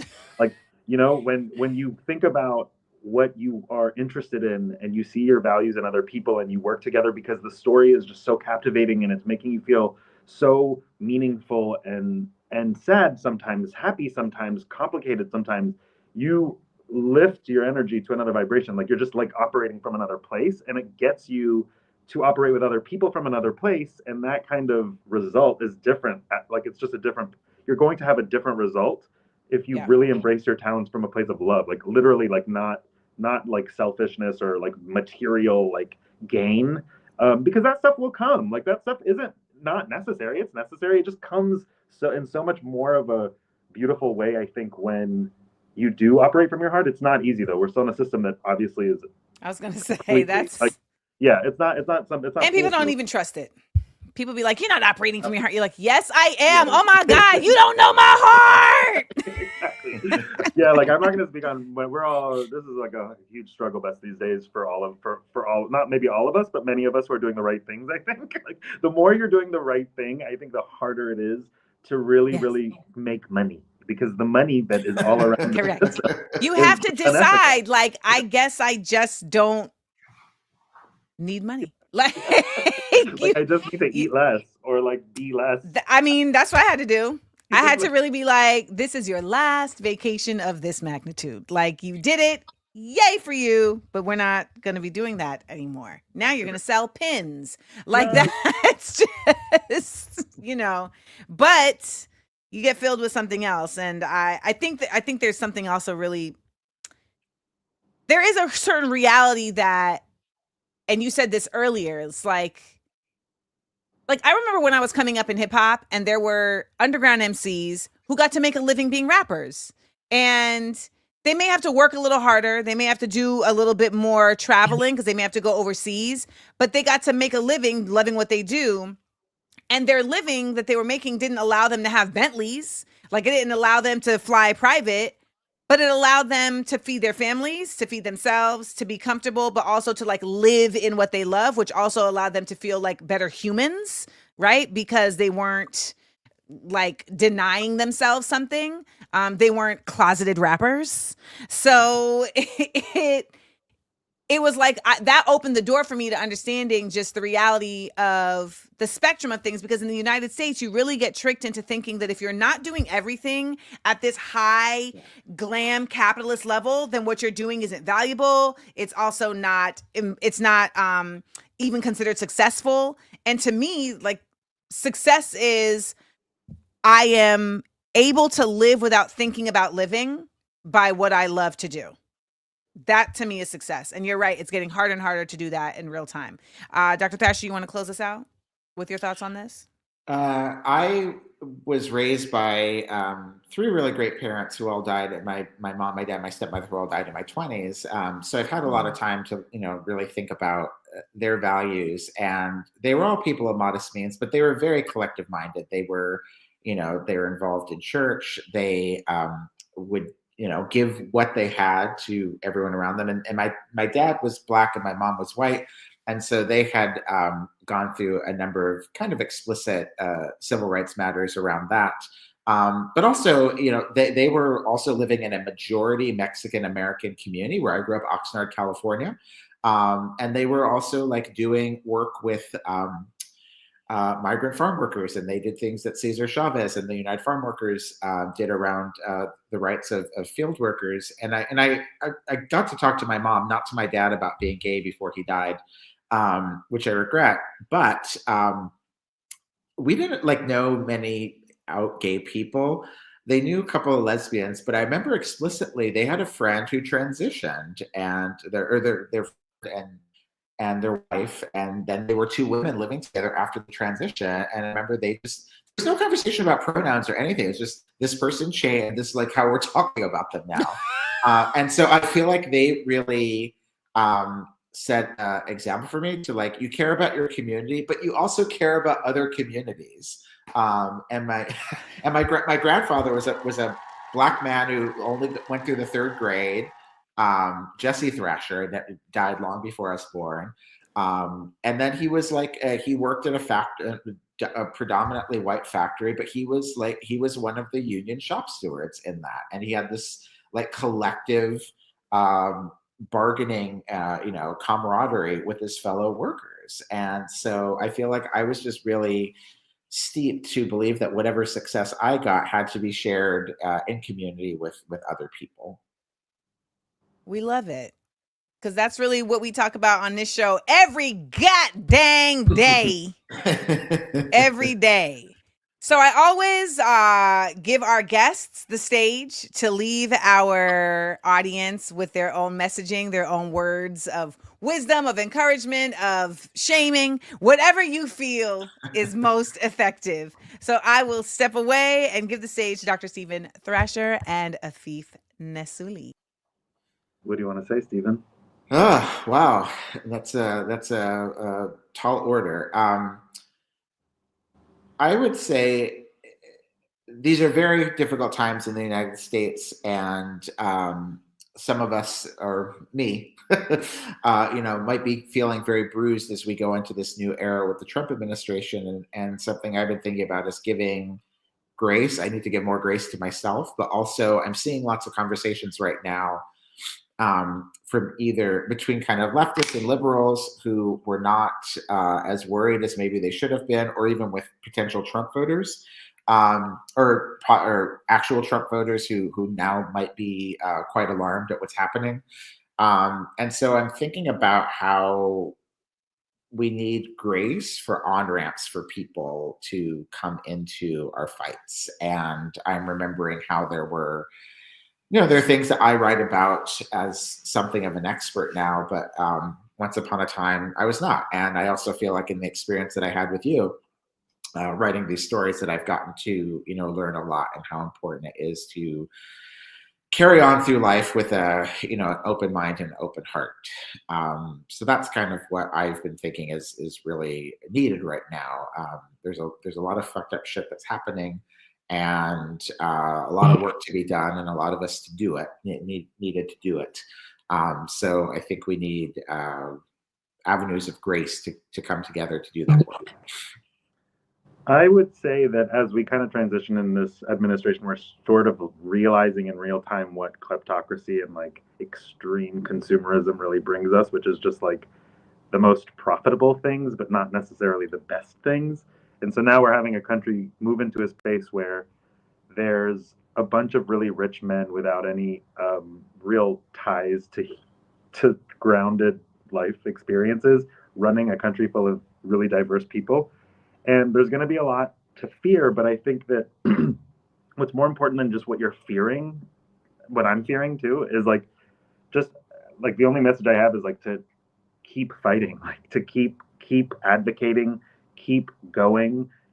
The thing looks really bad before it can get better. And the truth is that in the Arab world that has happened. It doesn't always seem like it from the outside going in, but a revolution happened in Syria that people were really fighting for a long time, and it still doesn't look great right now, but it looks a lot better than it did a couple of months ago. And so I think that ultimately you have to know that your gut and what you really believe in and your values are coming from a place that are likely going to help you get through this time. So commit to them and keep being loud about them. That's all I got to say. Amen. Thank you all so much. You can follow Stephen Thrasher at Thrasherxy, and you can follow Afeef. What is your at again? It's at Afeef, right? Yeah, but it's not online right now, so just give it a couple weeks because I'm just deactivated for a reason. But I promise it's for journalism and nothing else. Okay. It's a good reason. I can vouch. Okay. I can vouch.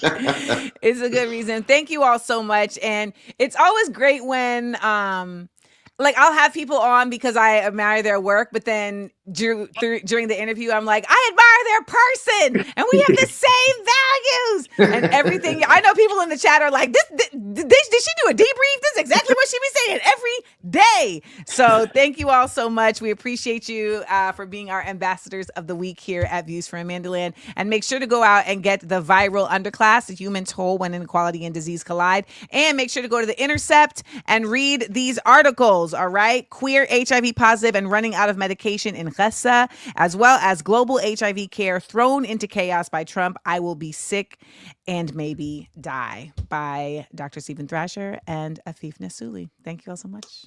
Thank you. Bye. Y'all see what happens here? This is a great place. This is a great place. Look at us here at Views from AmandaLand. What a day. It's noon. It's noon. I didn't even finish. I had other things to discuss. You know what? Okay, so we actually cannot go without acknowledging what we were forced. Well, we weren't forced, but what took place last night. I wouldn't feel like I'm being responsible with the show if we don't talk about the pseudo State of the Union. And one thing that needs to be acknowledged. Okay, well, actually, let me not get ahead of myself. Let me play my little intro first. Okay, let me hit you all with some Blackurate news.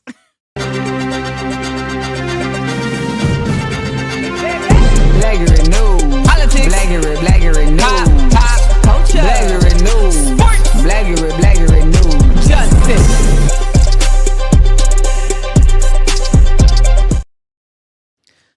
So last night was what we call the pseudo State of the Union, because it wasn't a real State of the Union. It was the president addressing the Chamber of Congress. And there were other people there that weren't Congress people. There were people that he had there to use them to try to get his, stories off that were lies. There were also, the tech bro that we despise was there, Musty. And Melania, who they gave a standing ovation. I'm like, she's a Russian plant.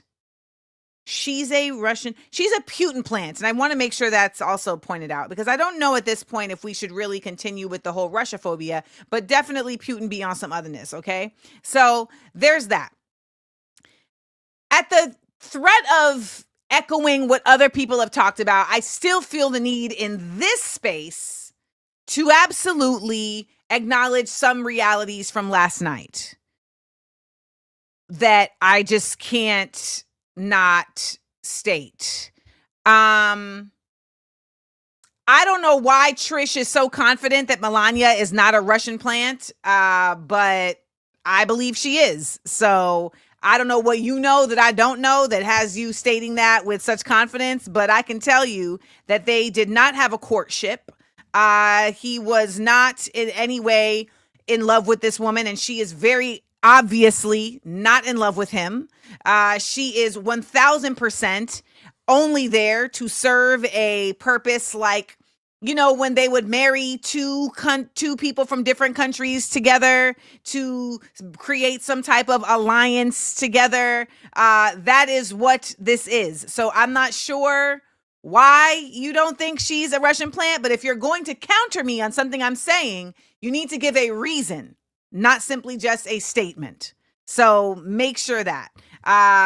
If you think that she is only there to be a trophy wife and that it has absolutely nothing to do with an access to power, I can promise you have way too much faith in the way this government operates. Because if you think for a second that Kamala Harris, who dated Willie Brown and Montel Williams, ended up with Doug, the Zionist, because of some random falling in love, you are 1000% naive. These people marry for access. This is facts. And I know that we want to live in this rosy colored love space, but it is 1000% not the case. Okay? These people in these spaces marry for access, and they oftentimes marry as a matter of being put together for a purpose. Okay? Being put together for a purpose. And I just find it odd that you all be believing things that you have read from sources that are 1000% not proven to be independent. So that's weird to me. Anyways, as I was saying,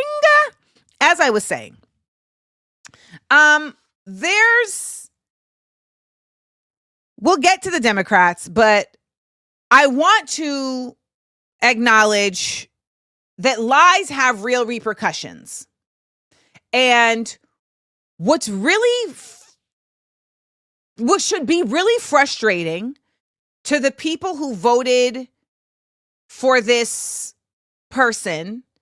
Again, I do not believe that this was a legitimate election, but I do know that people thought that they were going out to vote for somebody, right?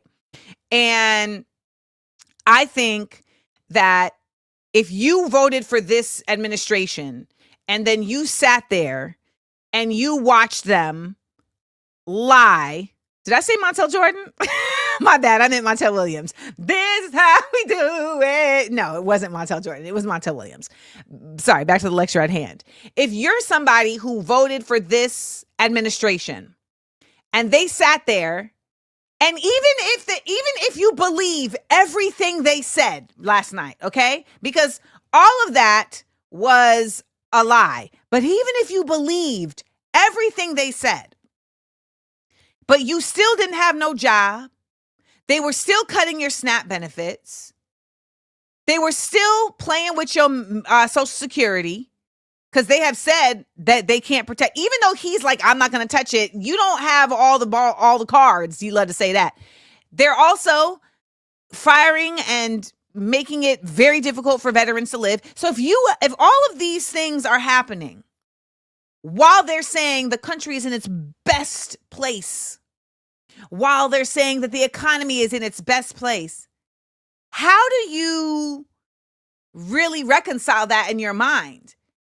Because what they tell you all the time is that you're the country, you're the Americans, but they're saying the country is in its best place and you are in your worst place.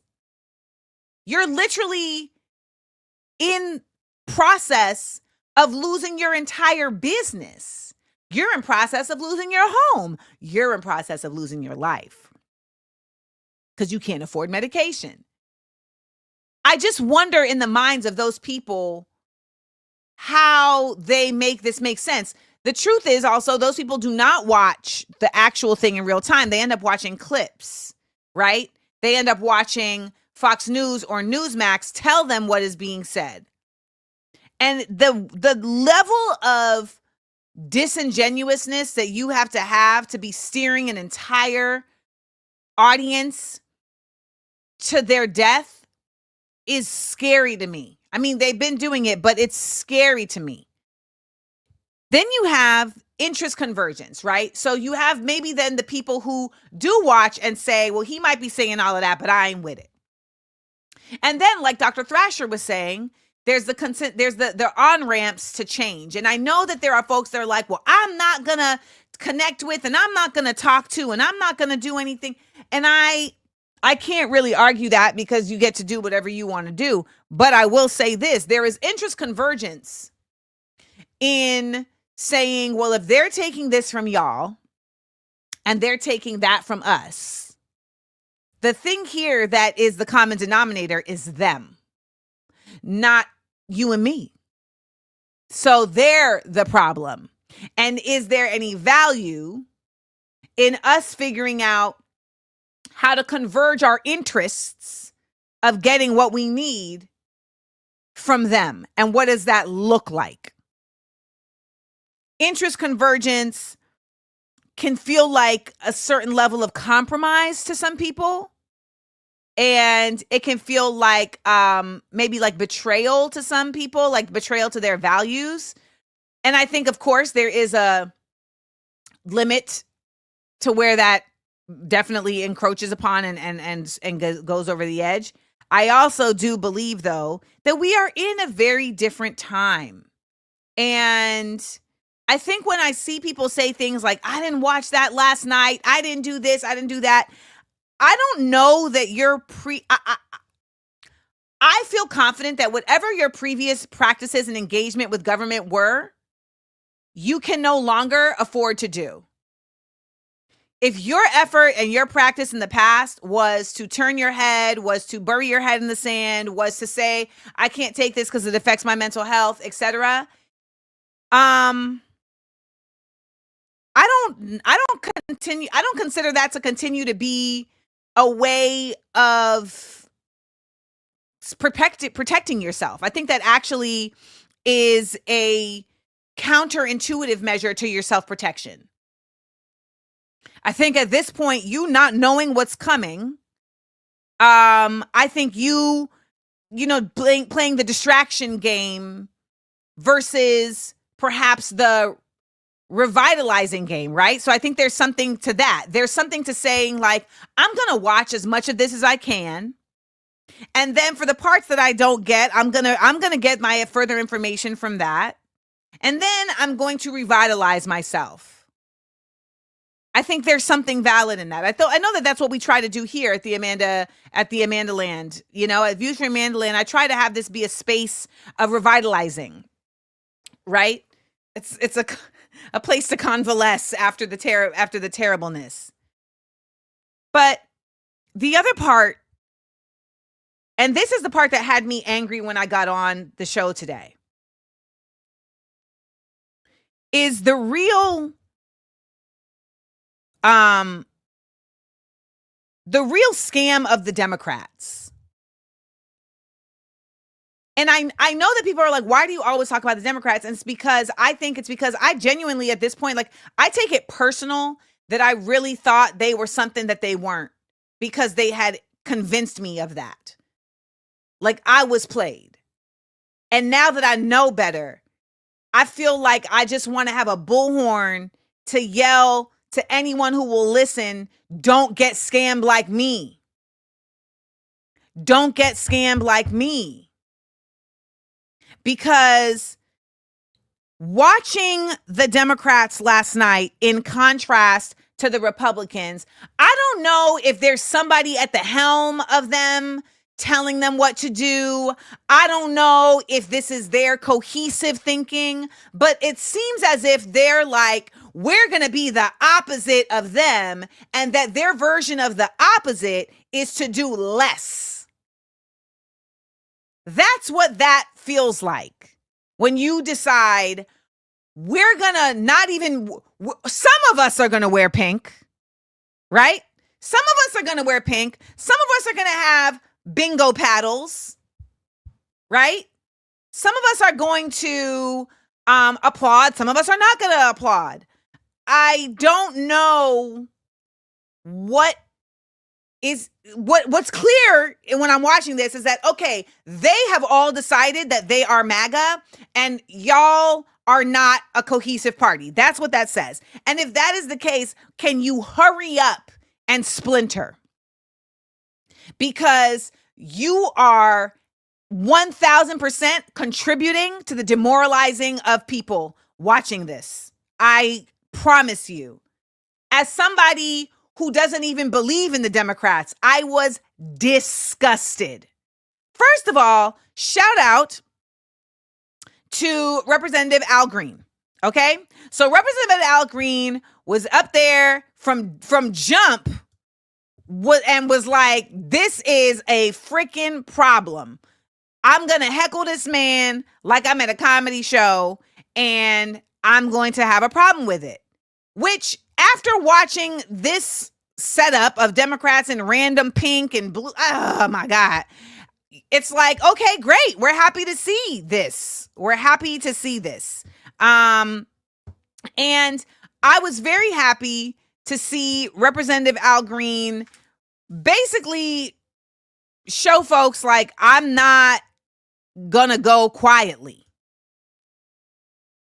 That seems to be something that other Democrats don't feel like they need to do. And I don't know why that is. It is imperative that this be seen. And then they let this man stand alone. They let this man stand alone. They let him be taken out of there alone. What?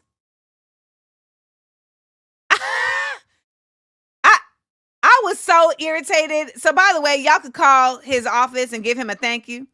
His number is 202-225-7508. That's 202-225-7508. And let me just tell y'all, people are like, okay, well, what about Jasmine Crockett? Jasmine Crockett shouldn't have to be the voice of the Democratic Party. For all intents and purposes, why a black woman got to be the voice of this party that don't do shit for black women? Explain it to me. Why? And, why? Why does she have to be the person there that's on all of these platforms saying what needs to get said? It shouldn't be her. And she's one of the youngest. Like, she's only in her second term. Like, why is she the one? And if I were her, I wouldn't even be doing all of that.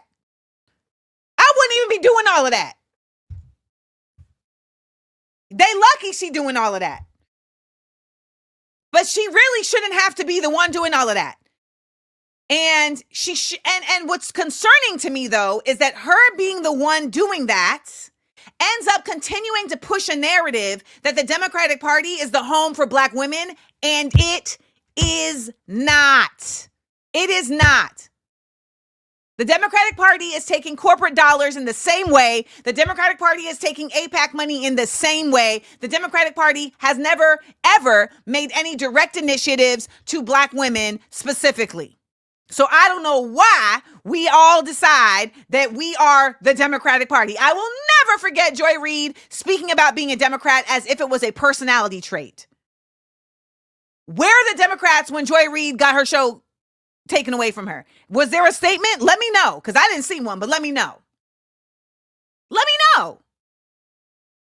For all of this, I'm just like, why? And why are we still having Black folks on these platforms continuing to push that this is what needs to happen? So now we have Monisha, who thinks she's asking a very, very powerful question. So what party are Black women supposed to support? How about what party are Black women going to challenge? Because you can't challenge them without it being said that it's not support. That's the problem. That's the problem. You can't. And when you say things like independent won't win-ish, you are wrong. And I'm tired of you all stating literally non-factual statements with confidence. If we got behind an independent party with the same fervor that we got behind a known genocidal cop, and we actually coalition built, we would be moving in a direction that is actually for us, not for them. Do y'all even know where the Democratic Party formed from? It's like, I don't understand. It's such a commitment to ignorance that drives me insane. And then we sit here and we watch these folks sit up there with paddles, completely castrated. For what point? None of them should have gone to that. Not a single one should have gone to that. There have been so many party shifts over the centuries of the United States. So many.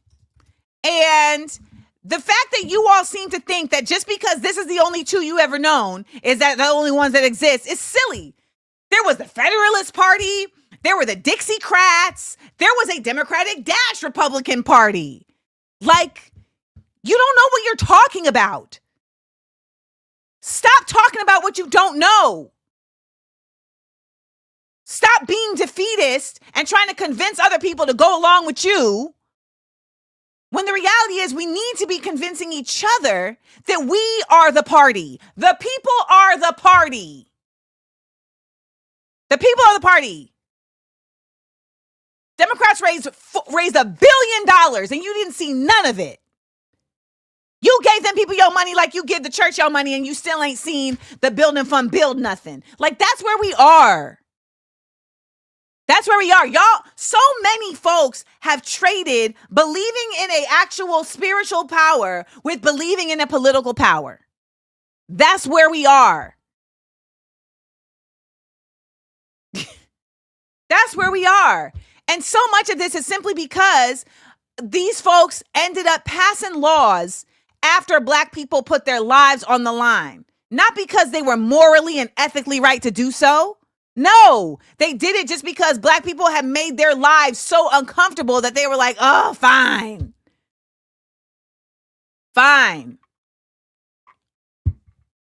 So I don't want to hear about where do we support if you're watching them not support you. The question should be, what are y'all gonna do? Because going up to buildings and being like, let me in, and then not getting let in is not going to do it. This is a nation that responds to disruption and disturbance. Period. That's the nation we're in. So keeping it cute is actually keeping it the same. Okay? Keeping it cute is keeping it the same. So why are we not we literally should be saying, if this is what y'all are doing, then we over here now. That's what we should be doing. And I see other peers who are already so committed to the Democratic Party. They're committed, whether it's Roland Martin or, Joy Reid when she had her show, or Don Lemon has moved away from this, but this is the narrative.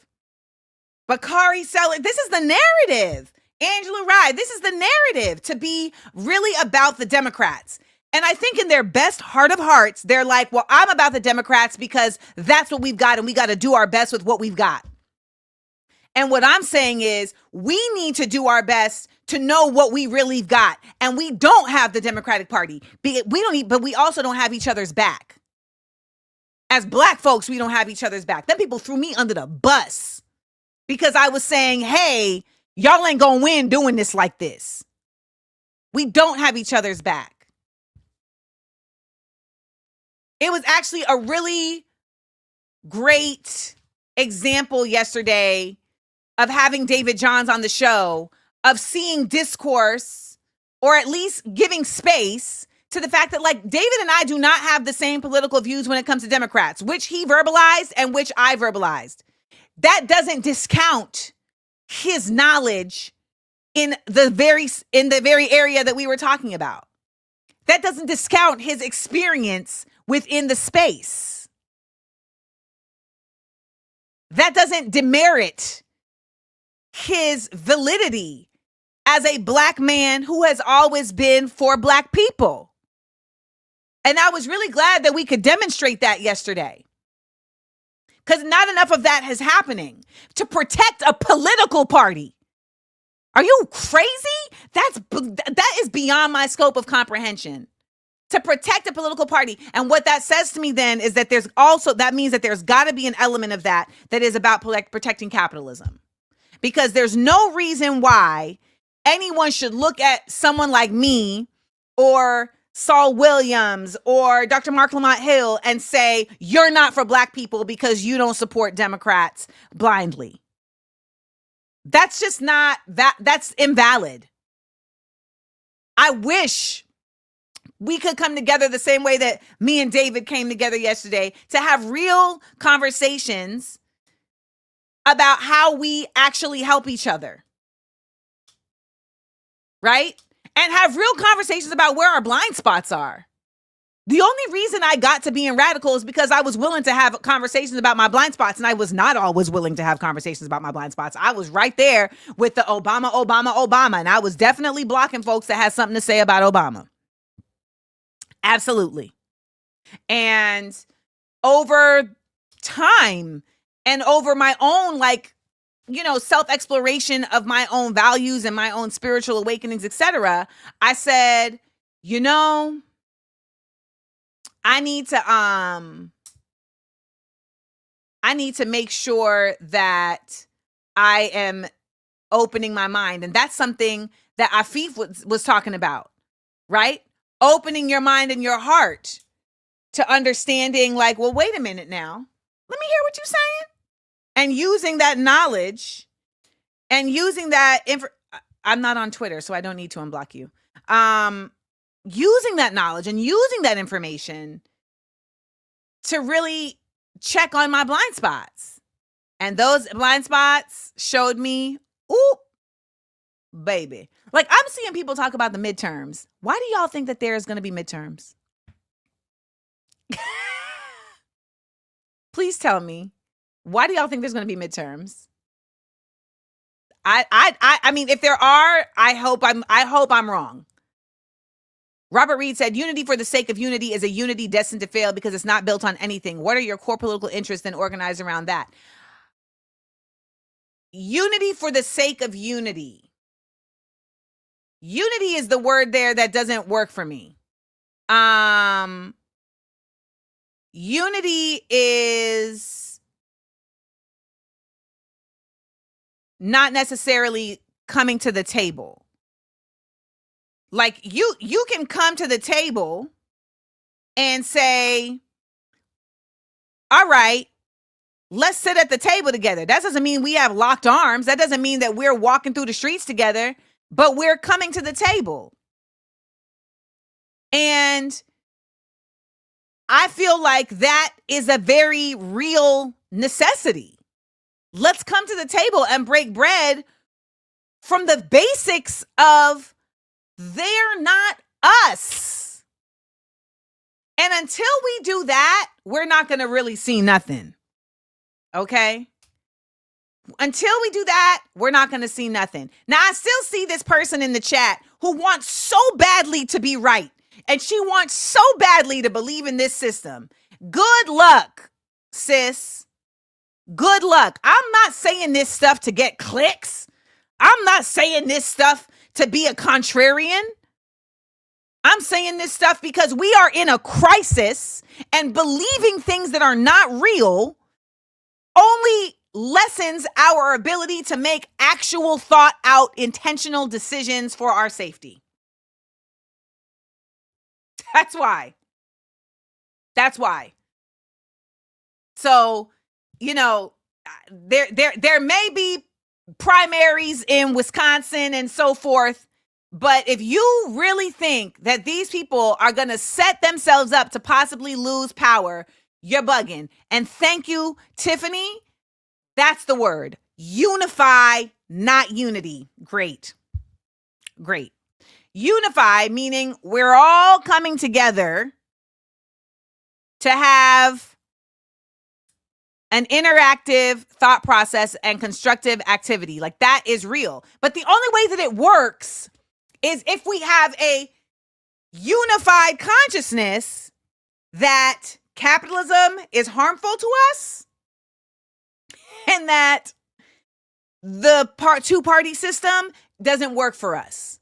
And us is not limited to Black people. It's not. Us is not limited to Black people. Us is not limited to leftists.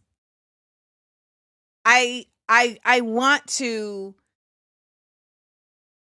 have, I know so many of us have want someone to believe in, and it sounds cheesy. It sounds cheesy. But here we go. So you want to know why you're getting fussed at?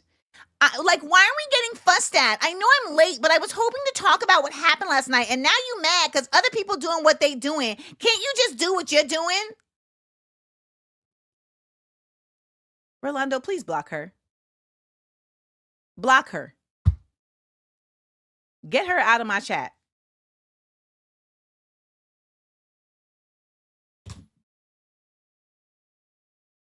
Get her out of my page, off my show.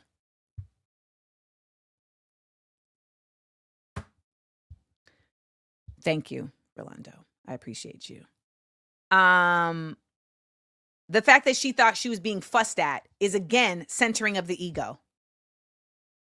Okay? Centering of the ego.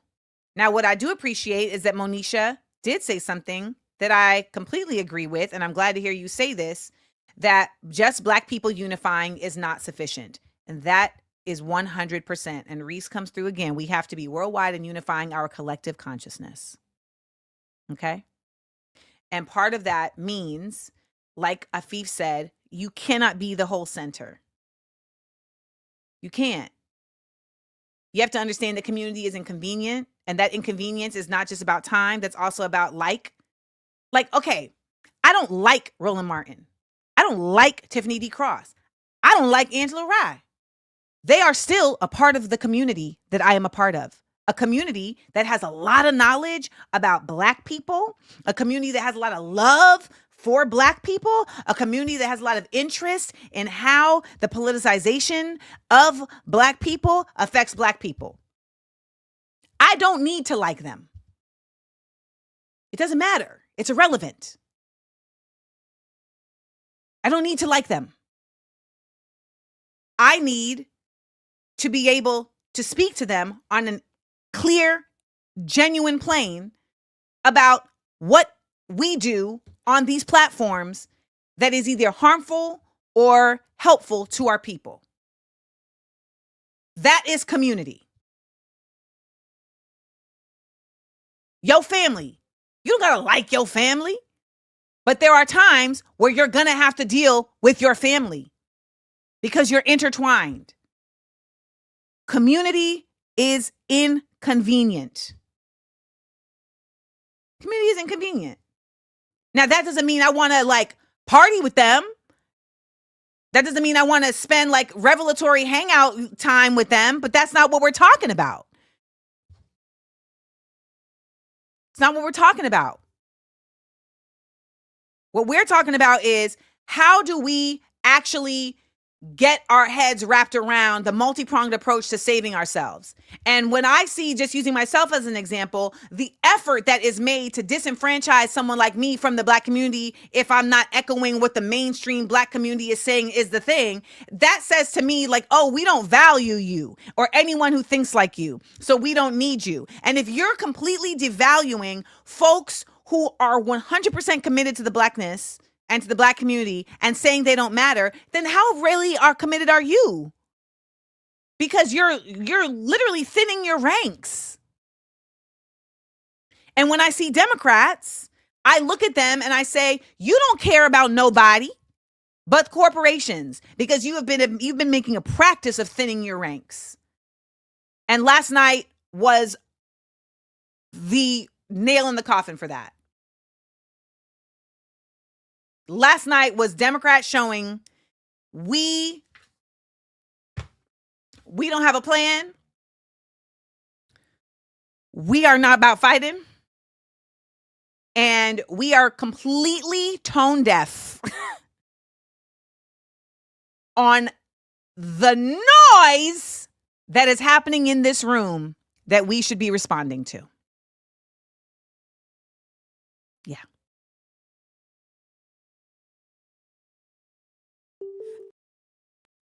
AmandaLand. PSA.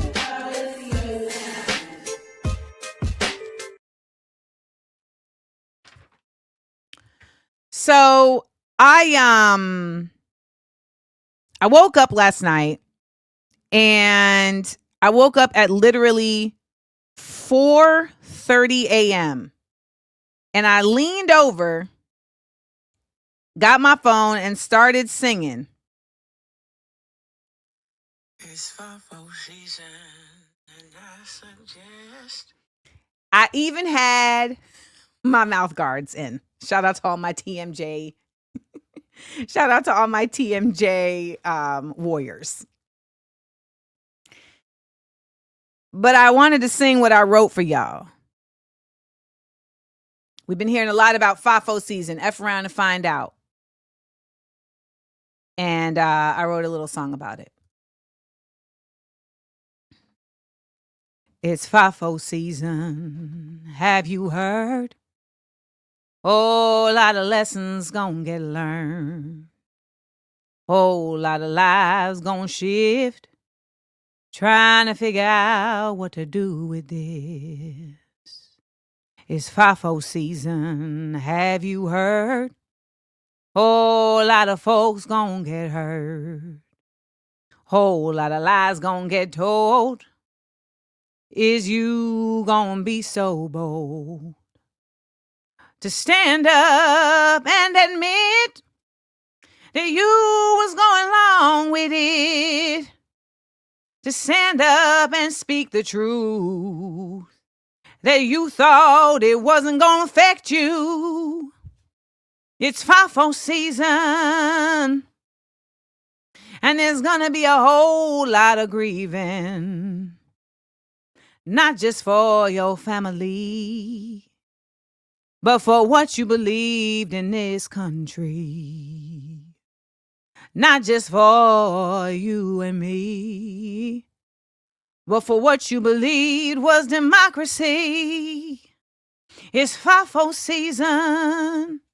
It was only a matter when you'd realize that to make it great again, they'd have to go back to when what didn't matter included you. 'Cause that's the way it's always been. Folks gotta be on the bottom for them to win.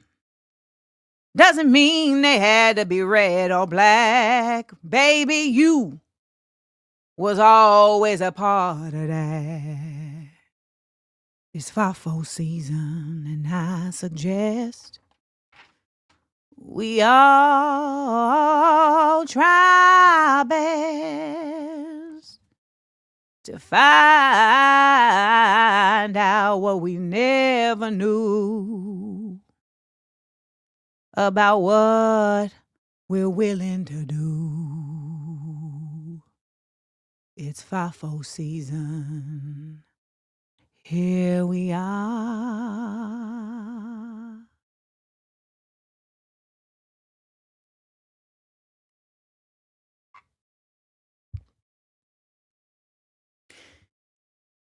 And that's my thoughts on that. PSA.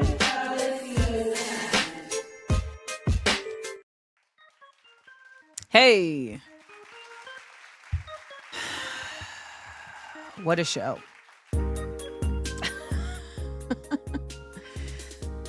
What a show, y'all. Thank y'all for showing up and showing out every Monday, Tuesday, Wednesday right here at Views from AmandaLand. Thank you to our guests, Afeef Nessouli, Dr. Stephen Thrasher, Brandon Victor Dixon, for joining us today.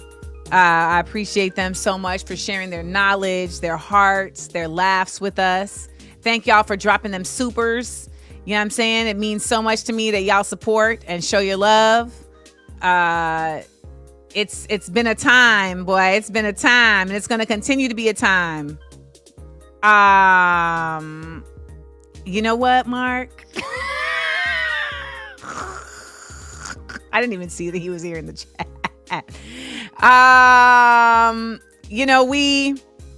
Thank you, Tandalea. Thank y'all so much. Also want to remind you all that if you are in Brooklyn, you can join me for the Smart, Funny, and Black at the Movies going down on Thursday, March 20th. Thursday, March 20th, 8:45 p.m. at Nighthawk Cinema. I'm doing a series where we are screening films that use comedy as commentary and really leaning into artistic intellectualism. Tickets are $22.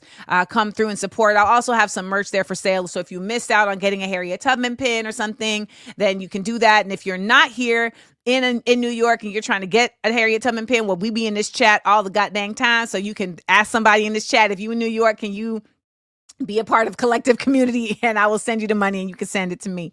I also want to let y'all know that I have an exclusive interview where I will be interviewing myself, but using your questions that you guys submitted. And Topher Shanks is the interviewer. Topher Shanks.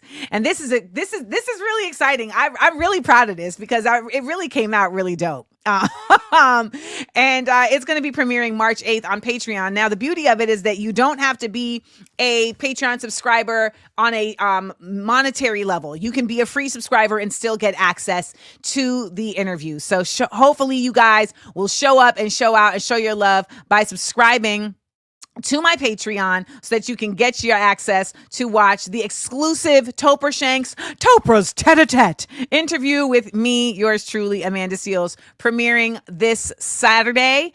Also happening this Saturday is the unveiling of my Patreon billboard in Times Square. And if you are a member of Patreon, then you'll get the opportunity to sign up to join me for a little reception and a photo shoot in front of the billboard. So really excited to have the support of Patreon, particularly after leaving Meta for several reasons, one of which for continuously flagging and shadow banning my page, and even going so far as saying that my page was spewing false truths and lies, which we all know is not the truth. No, we all know that's not the truth.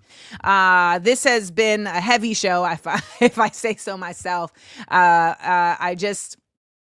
We have so much to do. Yes, Miss Latia, I don't want to do a spirituals album, but I do have an album in mind called called Political Hymns, that is on my heart that I'm going to start working on when I finish my book. So that's going to happen, and it's going to drop top of next year. No matter where we are, no matter what we're doing, I will find a way to get that album out to y'all. It's FIFO season.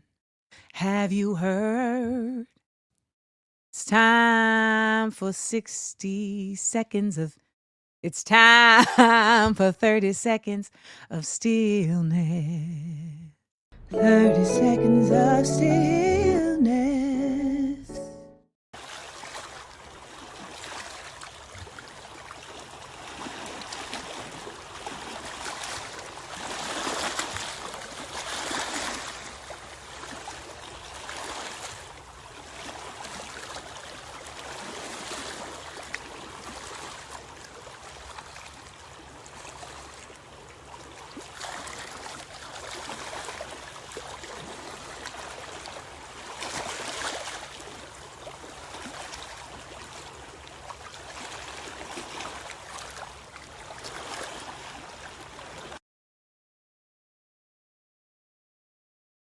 I enjoyed laughing and learning with you. Please make sure to like, comment, and subscribe. And tell your friends. Also, listen to the podcast. It's available everywhere pods are casted. Listen ad-free by subscribing to Patreon Amanda Seals. Come on and join the Seals Squad. Views from AmandaLand. Live 10 a.m. Eastern Monday through Wednesday with content on Thursday and Friday at YouTube Amanda Seals TV.